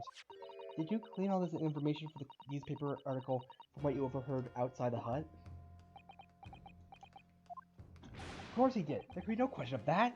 After all, when we were all in the laboratory together, we were all told it was a terrible toxin. And there's one more important fact to consider. According to the witness, Membami-san's verbal attack against the victim began as soon as she entered the hut. In other words, it would have been impossible for her to have slipped the poison into Miss Brett's drink. Objection! Let me go with this, counsel. Memo-san has made it quite clear that he observed every single thing that happened in the beach hut. If the defendant had somehow found an opportunity, this man would have seen it. Which means that Miss Brett could have imbibed the poison while the defendant was present. In fact, it must have been administered to her before Membami-san entered the hut. Yes, very articulately put. When I walked into the hut, I immediately started to press Miss Brett about the poison. At which point, Memo-san overheard some worrying information. Worrying information? What worrying information? The information which he subsequently included in his newspaper article, namely that the poison was being developed in strict secrecy and that it couldn't be readily attained. Absolutely. In fact, that's quite an understatement. The only possible place it could come from is my lab. And furthermore, any afflicted by the poison would exhibit telltale signs in death. The extreme constriction of the pupils. Yes, it's quite stark when you see it. There are other poisons that show similar symptoms, but not among new substances that are undetectable.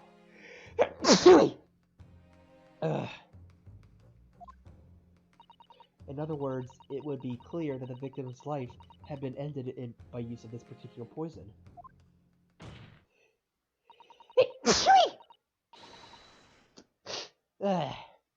Which would reduce the number of suspects to only a handful of people.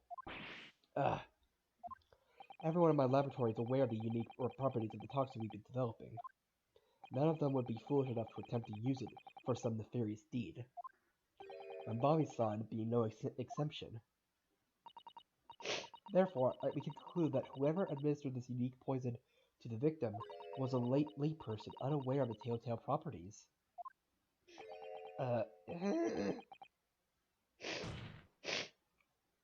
In other words, someone like you, writing many memo.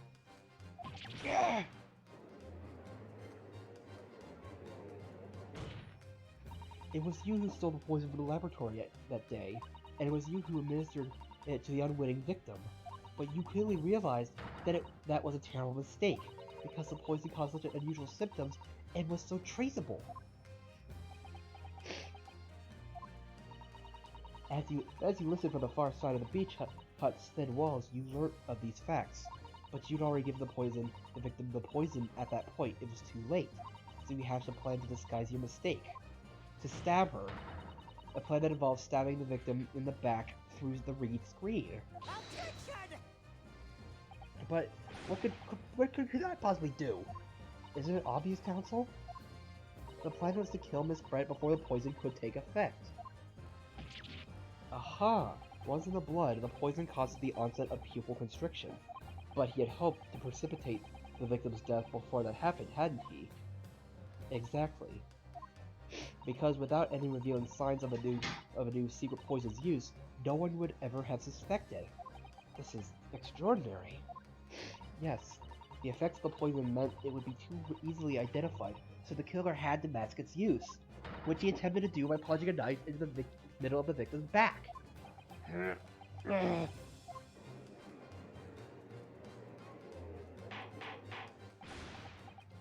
Order! The argument presented is sound. The court is satisfied and that it warrants consideration. Does the prosecution have a counter-argument it wishes to put forward?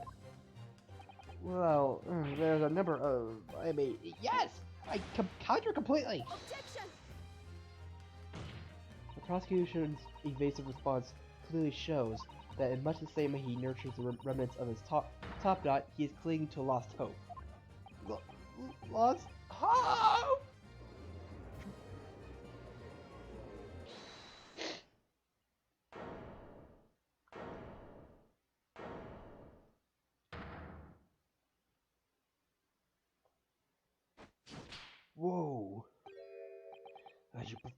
useless fallen samurai!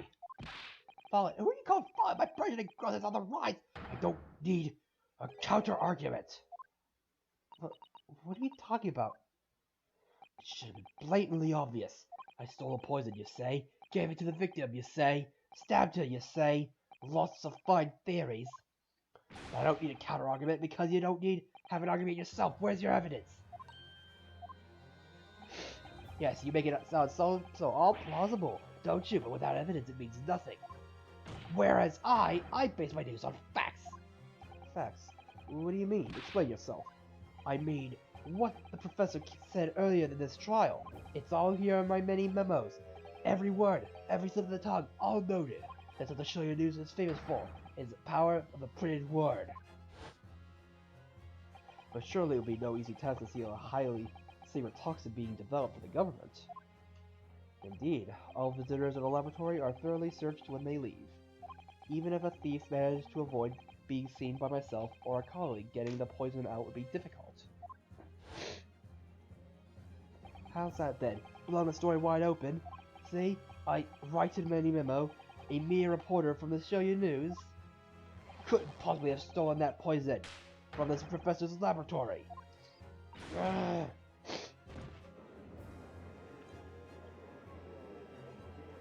there can't be any question of it. He must have stolen the poison that day. He stole it and used it to kill. And if that's the case, as you have identified, the poison itself is the definitive evidence we need. Because whoever stole it from the laboratory that day is the true culprit here. I know exactly what to do. What's your point, you annoying handsome country bumpkin?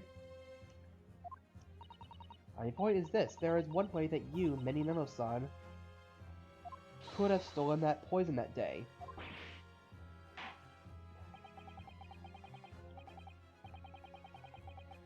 I've heard enough verbal conjecture now, thank you. What the court must be shown is evidence. What proof do you have that this witness stole the poison on the day in question? Am I going too far ahead of myself here? I'm probably going way too ahead of myself right here, but the proof, Your Excellency, is this fountain pen. A fountain pen? How can that possibly be relevant? These magical pens somehow seem to have enough ink to write many thousands of kanji characters. I believe they arrived in our country for the first time for some 15 years ago now. I swear by the weasel hair calligraphy brush and nothing else, these newfangled pens are merely a fad. Yeah, well, as a forward-thinking man of words, obviously, I love my fountain pen. Suck up a soup can of sumptuous ink and one's work is awash with words in the blink of an eye. That's right. That has a small reservoir in the barrel, into which the ink is sucked up through the nib of the pen in order to write with later. What does all this talking of sucking up ink have? And just as it's possible to suck ink up into the reservoir, it's also possible to eject it through the nib again, of course. My word, can this really be? Well, Menimemo-san? When you saw the deadly poison before your eyes in the laboratory that day, you used your fountain pen, your very lifeblood, to steal some of it, didn't you? By siphoning the poison up through the nib and into the pen's reservoir. And all we need to do to prove this is, well, more absurdity. That never happened! True, we've heard that there were procedures in place to prevent thefts like this from the laboratory.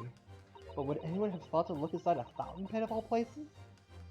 No, I'm a little ashamed to say that for fear of offending our guests, such a detailed research would have been conducted. Well, this is quite startling, I must say. And now we're gonna blame this guy. Now it's because of this guy that we have to have our pens inspected. Thanks.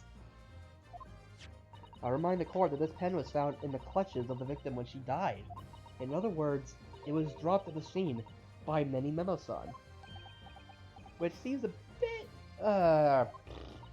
So the crucial question is when exactly was the pen dropped? You suggesting the natural conclusion is that in your haste to act Whilst the victim was distracted for a moment, you dropped the pen after you emptied the poison from it into her glass. Objection!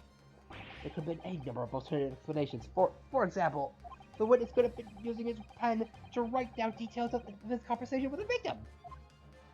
And when shocked by one of her outrageous answers, the pen fell from his quivering hand. Objection! No, that can't be. If it was, how do you explain why the pen was devoid of ink? What? As you can see for yourself, and if you examine the evidence, there would appear to be no ink present in the reservoir. What newspaper reporter goes to interview someone with nothing in his pen? No, the pen was dropped after the poison was spilled, that its reservoir had been emptied into the victim's glass. Witness, what do you have to say in your defense? So this is our modern justice system works, is it? So what if the ink in the pen runs dry? So what if my pencil snaps? Oh, I can only claw my way back into the game, bub. I have plenty in reserve. Goose!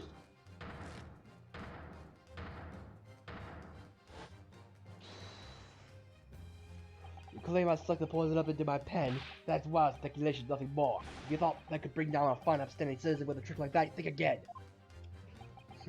It looks as though it's going to take one final decisive blow to finish this matter. I see it. As I see it, the situation is now very simple. It rests upon whether or not this witness did indeed steal the poison on the day in question. And therefore, it all depends on whether or not the defense can prove that he did with the evidence. No such evidence could possibly exist. Objection! Manny Memo-san, this is how our modern justice system works. What? In the courtroom, evidence is everything. Something you would do well to remember. Because we are well past the point of speculation at this stage, I assure you. Very well then, I call upon the defense to present the aforementioned evidence. This is it then. This will be the final piece in the puzzle. The defense can prove by means of this item that it was the witness's pen that was used to shoot this thing. Take that! Counsel, what is that bottle? This bottle contains a unique chemical reagent that can identify the poison in question. Yes, that poison is entirely new synthesis of alkaloids developed by my colleagues and I. It would be impossible to detect traces of it by any other method. Or, from another perspective, simply with this chemical reagent, anybody at all could check for traces of the poison. Reagent? What? One drop of the contents of this bottle on the tip of your fountain pen, Mini Memo-san, is all it will take to solve this case beyond all reasonable doubt. Yeah. No, you can't. I won't. Your crimes are bad enough, but at least know when you admit defeat. Your Excellency, the defense requests permission to carry out the test on the fountain pen at once.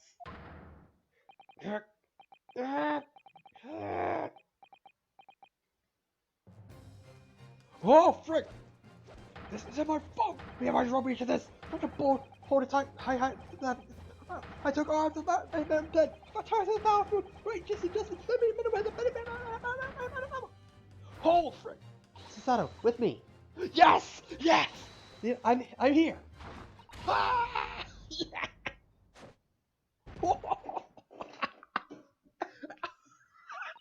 Did I do it right? That was a Susato takedown, wasn't it? Was it? Not quite. That was a Ryotaro takedown. Oh, that is freaking. Oh. I need to reread that. This isn't my fault. The Empire drove me to this, trying to hold its high head as a civilized nation, but bowing its head to every foreign power's whim. I took up arms in the form of the mighty pen. I fought tirelessly on the battlefield of news, all in the name of justice and righteousness. Yes, many memoism is the paragon of justice. The instant the first drop of the reagent touched the nib of the fountain pen, it was clear to everyone present. Yep.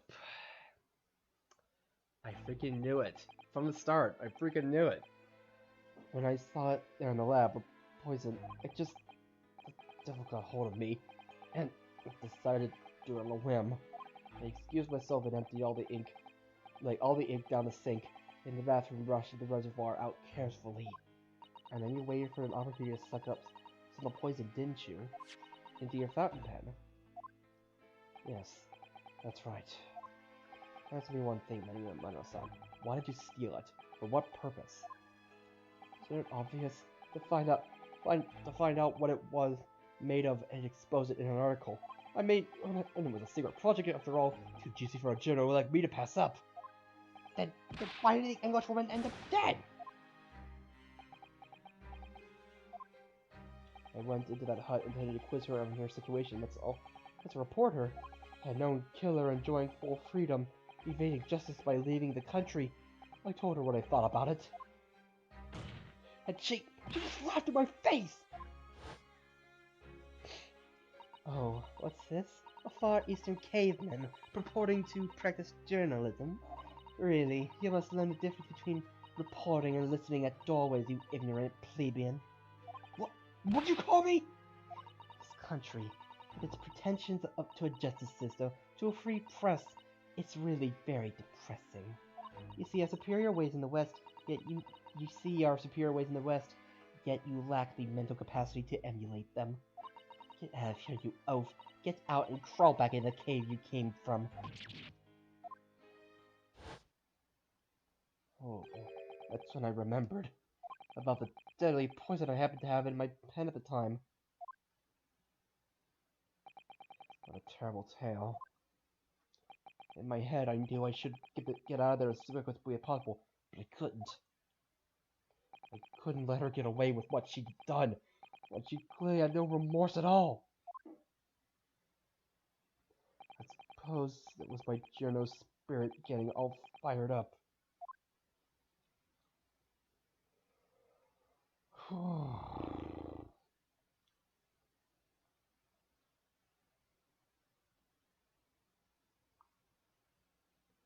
I'd like to ask you something. Yes? You often talk about justice. But surely as a journalist, you could have used other means to deliver justice you sought.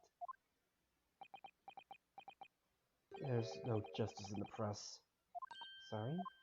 After that trial 9 months ago, I kept digging and digging to find out what happened in that courtroom. And finally, I discovered the truth. It was a cover-up. That's what it was. A cover-up? What do you mean? I'll remind you of your position, witness. Be careful what you say. Oh, come on, doesn't it strike you as strange? We're suddenly not allowed to convict a foreign national? Consular jurisdiction should never come into it. And yet that puffed-up Englishwoman was going to sail away in the sunset, a free woman! The only possible explanation is that behind the scenes, some deal had gone between Britain and Japan. What sort of deal? I've done my research, dug up all the dirt. It was all ready to be published. But you know what happened. The editor just tore the article up. You came under pressure from the government, you mean? If our government is going to let criminals walk free, if they're going to crush the free press, then what choice do I have but to see that justice is done myself? Let's not forget, Minnie-san, that you committed murder yourself, and you tried to lay blame on the defendant's door. I'm sorry, but you're no better than Giselle Brett. The truth is, you have no right to talk about justice at all. I suppose. Oh, wow. It would appear that we've reached a conclusion in this trial at last. Counsel for the defense, Ryotaro Naruhodo. Oh, yes. Sorry, Your Excellency. Just musing in a manly way here. It's almost unbelievable that this is your first experience at Supreme Court. It was an excellent performance. In truth, it very much reminded me of your cousin's exploits. Oh, now how does Ryunosuke, you mean? The way he handled the trial 9 months ago, and the way you handled this one, oh boy. It gives me hope that we're genuinely entering a new era of justice in this land. That's very flattering, Your Excellency. Hearing the defense you put forward today made me feel most keenly. The future of our justice system will be forged by you and your contemporaries. Thank you. So, Prosecutor Ouchi, do you have any final thoughts? Wait. Is that what I think it is? Prosecutor Ouchi? I, Takasuchi of the Ouchi clan, have been bested by a callow youth not only once, but twice. If there was any shadow of my former self left, it has withered and died here today. Gosh, your journey into cultural enlightenment sure took a while, didn't it? Silence! Rather than living in shame, I will end it all now with this blade. But that is the true path to Ouchiism. Ouchiism? Or hopes that the only way in which he'll be modeling himself after the witness.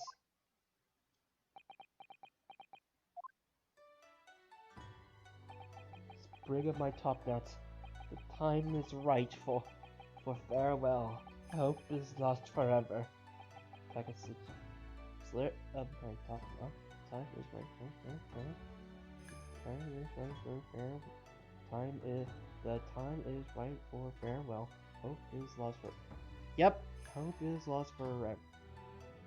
Hope is lost forever. That's not haiku. That's one syllable too long.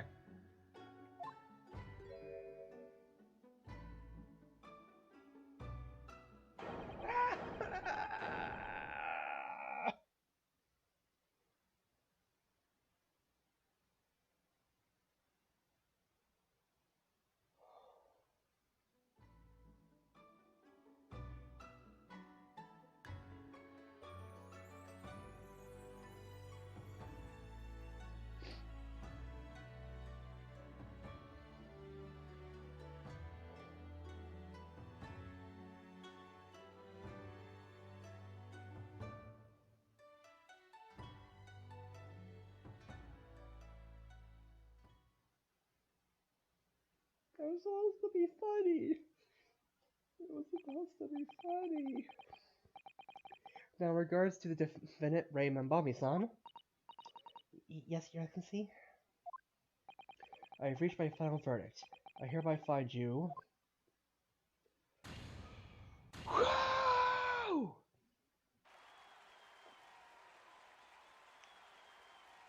Yay! We did it! We did it! Court is adjourned. Oh, wow.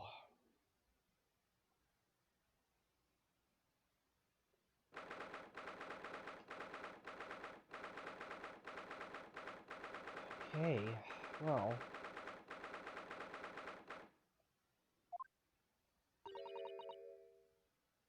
It's over.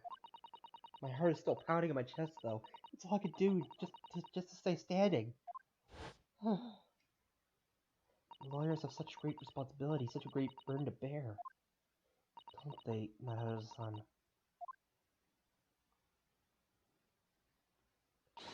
Susato! Thank you so much. You were so dashing in there. Right, and Father. Honestly, I'm so touched by everything you've... Oh no, I think I'm going to cry. It wasn't easy, but together we made it. I was on the verge of tears at the end too. The only reason I'm still here is because of you. Oh no, I can't take all the credit. I took courage to tell the truth in there. You did wonderfully, Ray. I thought I would have to say that the congratulations belongs to you. Sasato, don't be so standoffish. Sorry. We're friends, equals, and the trial is over, so no more of this formal super humility nonsense. It's time to celebrate with swagger. Time to throw caution to the wind.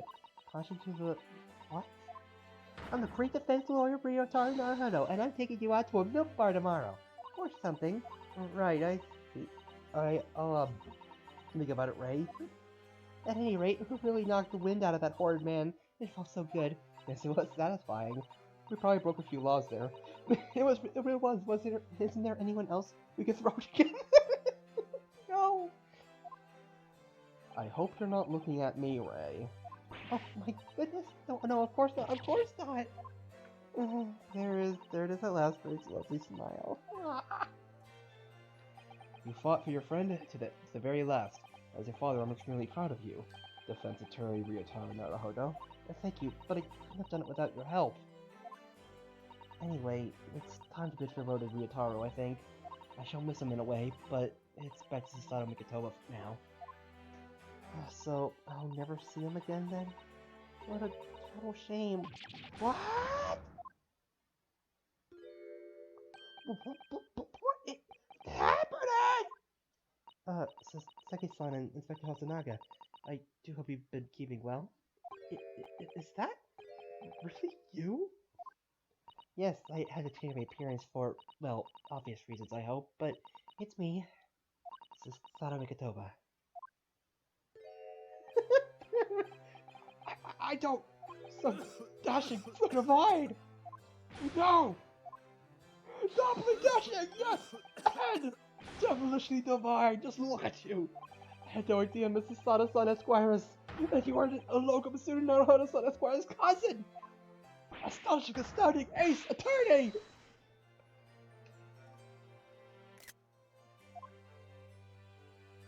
That accident again. Poor Saseki-san, so confused. But he's trying his best. So pure. I still remember the first time I ever met him. He was in a prison cell in London. An extraordinary conundrum it was that the unwitting student from Japan found himself embroiled in. But after Naruhodo-san's skillful defense at the Old Bailey, Saseki-san was free to return to Japan. And now he seems to have earned himself a great fame as an author. I'm stunned. That's a truly impressive disguise. Even I had no idea. I'm a chief inspector of the police bureau. Great one with Mr. Turtle, no less! I'm not sure you should be admitting that, Inspector. You invented turtles? Oh boy. Handling another man's turtle. Jeez. Amazing, you're one of the many faces I see. Just two, really, and this was a once-in-a-lifetime event, I hope. Oh, I'm not a patch. I'm not a patch on you, though, Inspector. Well, I'm a professional, of course.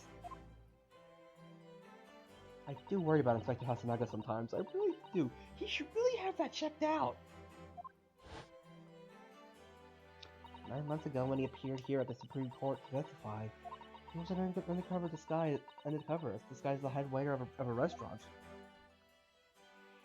And then on the scene trip to Great Britain, of course, disguised as a sailor to keep us safe from the journey. And being halfway successful, though that didn't help you, did it, Kazuma-sama? Oh. From my perspective, I have to admit that I have mixed feelings about all this. I mean, now that the truth has been lost forever. What do you mean? I'm talking about the murder that the English woman committed at the end of last year. Yes, it was an English doctor she killed, as I understand it. Dr. John H. Wilson, yes, the man I invited to Japan personally. The mystery is, why did she kill him? And now the culprit herself is dead. We'll probably never know the answer. Hey, Madeline. On the voyage to Great Britain, we had a most unexpected encounter with Mr. Sherlock Sholmes, the good detective, I mean. Yes, I remember Mr. Sholmes well, of course. And my arch-nemesis, how lightly you utter his name. Well, according to the stories published about him in the Adventures of Sherlock Sholmes, the detective once had a partner who helped him solve crimes, a best friend. And that man was an exceptional doctor of medicine, by the name of John H. Wilson. What? Dr. Wilson? I just can't believe that it's a coincidence. I think that the English doctor of medicine killed here in Japan 9 months ago must have been the friend and partner of Mr. Sholmes. Yeah. And if that's really true, then the poor girl will ever see her beloved father again.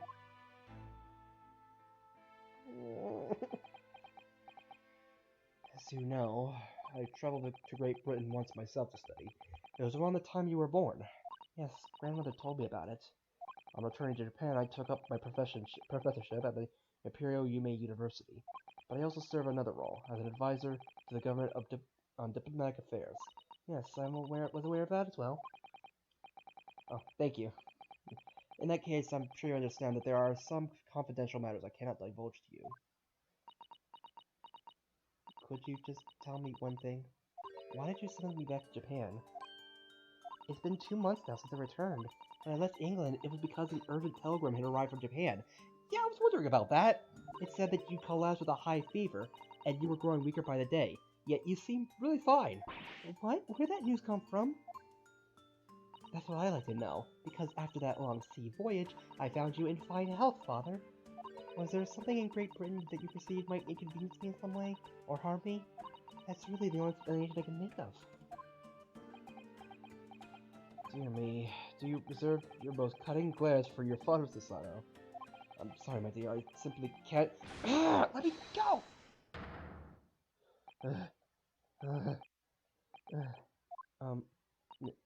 Memo-san, so one throw wasn't enough for you? I've got one last thing to say before they take me away. Professor! Me. I know the truth. I know you had a hand in what went on. In that visiting student's fate. Visiting student Giselle Brett, you mean? No, not her! The student of law who left for Great Britain 8 months ago! What, student of law? He must mean Kazuma-sama. What are you talking about? What does that have to do with it? Kazuma-sama? Come on. Nobody here in Japan knows anything about it. They don't know about the guy. No, the guy never made it to England. That he died on the steamship. And that who never... Ah! Oh. Well, I didn't expect to find him in here. What were you officers playing at? There was Your Excellency! Well. I was going to tell you that the rickshaw has arrived, Ryujin, and that it's a good job I came by. Yes, I think you've been dealing with him, and I'll be there shortly. Oh, Your Excellency. The trial's over. I'm not Your Excellency anymore. Merely your father's friend. Wait, what? The judge has a name? Seishiro Jigoku? The judge has a name?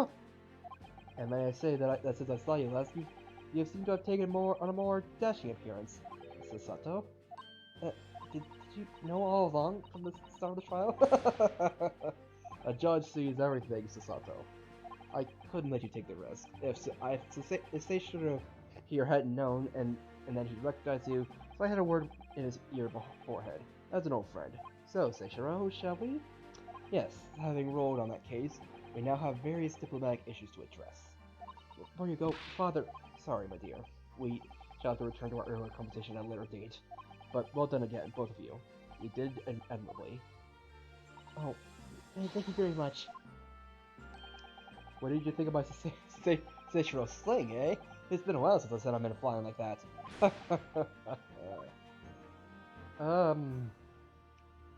Whatever could Father be hiding from me?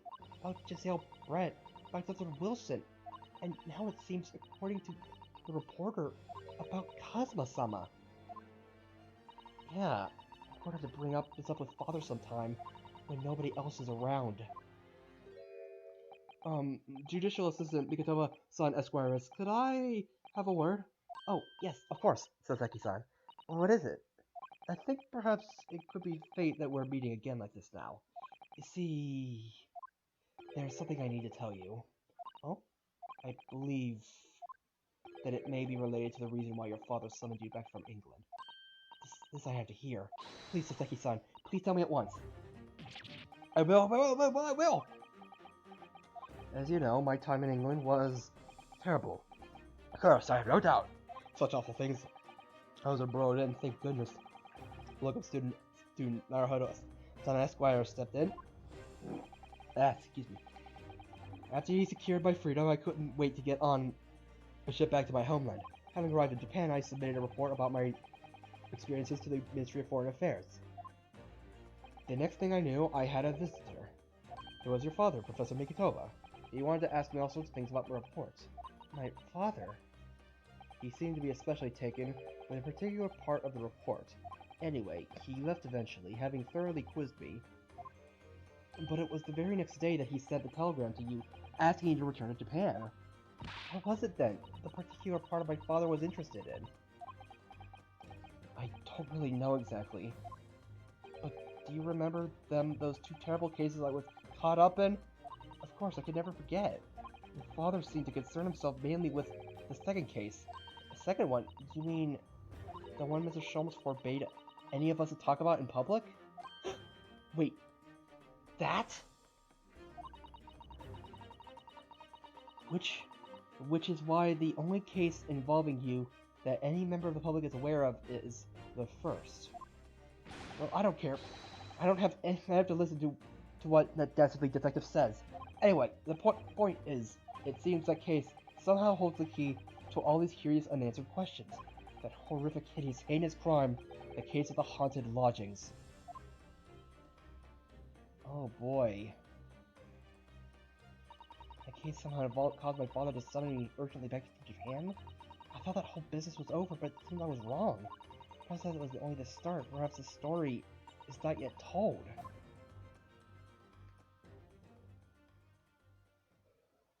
Oh boy.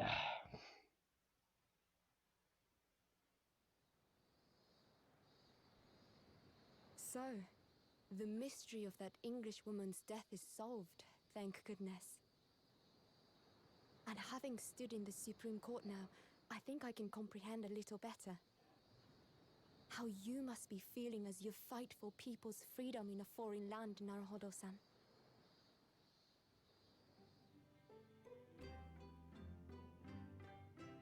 But actually, I'm writing to you today because of another matter. I met Soseki-san and we talked about that second case he was involved in. Father has said nothing to me, but I feel certain of it. That case holds the key to some great unsolved mystery. My notes on the case should still be in the office, tucked away at the back of the shelves on the left. Perhaps you might like to look over them again. Today, for the first time this year, it feels as though summer has arrived. The sky is a brilliant blue.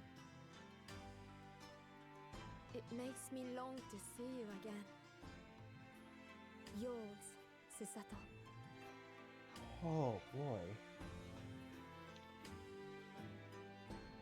So the fourth case all that time actually had a lot more meaning than we've originally thought?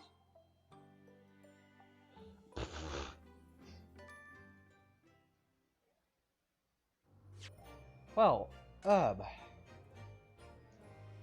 anyway.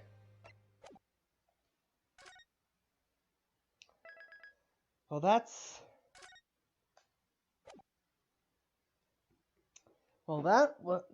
was the adventure of the blossoming attorney, and I will have to say that Susanna looked really handsome there.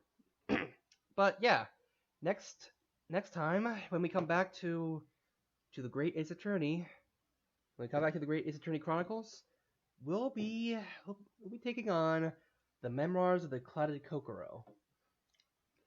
Yeah, it looks like we're gonna be in for a bit. We're gonna be in for quite a show. But I actually wanted to check on something real quick, since it just came up in my head. Let's see. Special contents. The tailor. I wanted to, just look at these real quick, and I was wondering why, and it just, I wonder, I have to know. Does this, does that, if I, say, if I were to, okay, if I have that... Okay, do I still have... Like, did that actually load? Like, I have to know. I have to know. Okay. Also, yeah, if you then you get that. But yeah, these costumes only work in Great Ace Attorney 2. Let's see. So I'm curious. Not there. Boy, what? Holy cow! There's... Wow!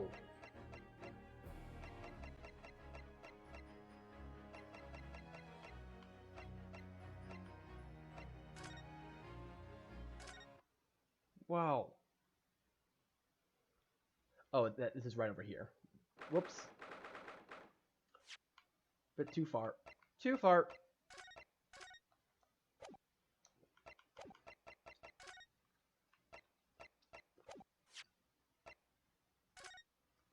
Too far. I have to know. Like, does the costume actually... Like... No. Ah!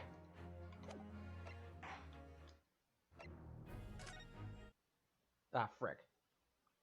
Okay, whatever.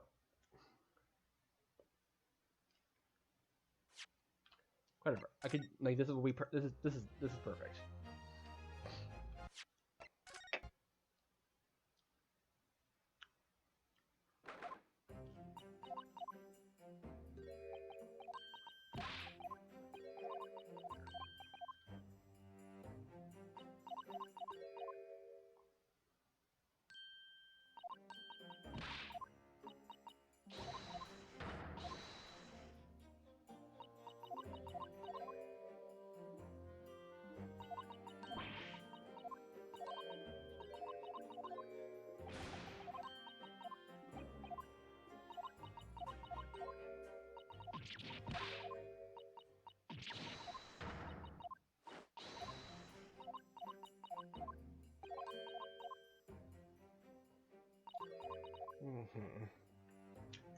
This is quite the suspense for something that really doesn't really matter.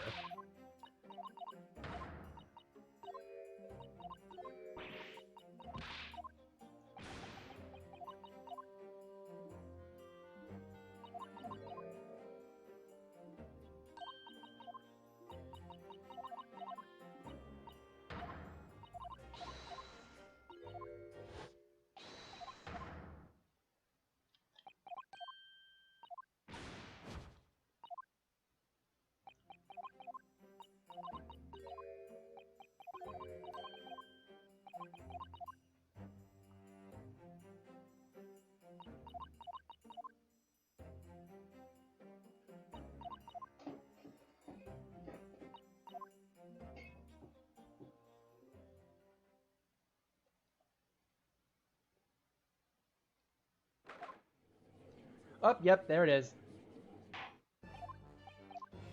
Yep.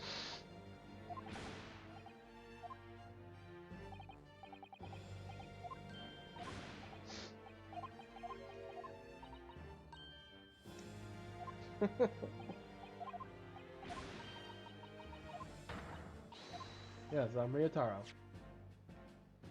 I mean, honestly, like, I think it was probably on purpose. Honestly, in all honesty, that was probably most definitely done on purpose to allow the special the special costume to like allow that for the special costume. But yeah. Anyway, don't want to accidentally have that like back on.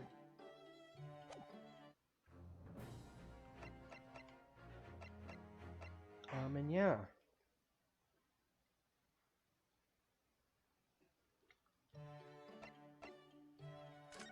Oh, and there's a bunch of other episodes I still need.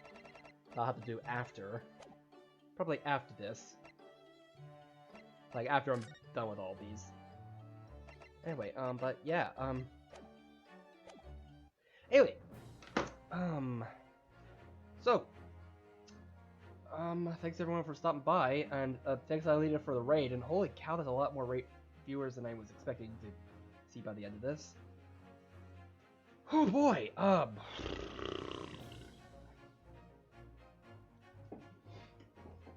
you know what,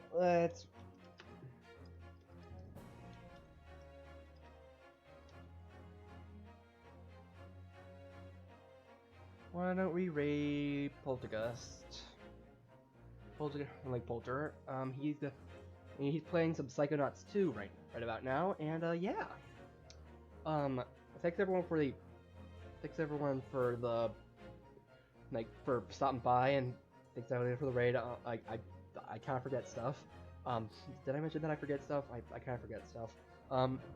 But yeah. But yeah. Oh, next time we'll start We'll start the second case. Will there be a trial? I have no idea. But don't tell me, cause I don't want spoilers.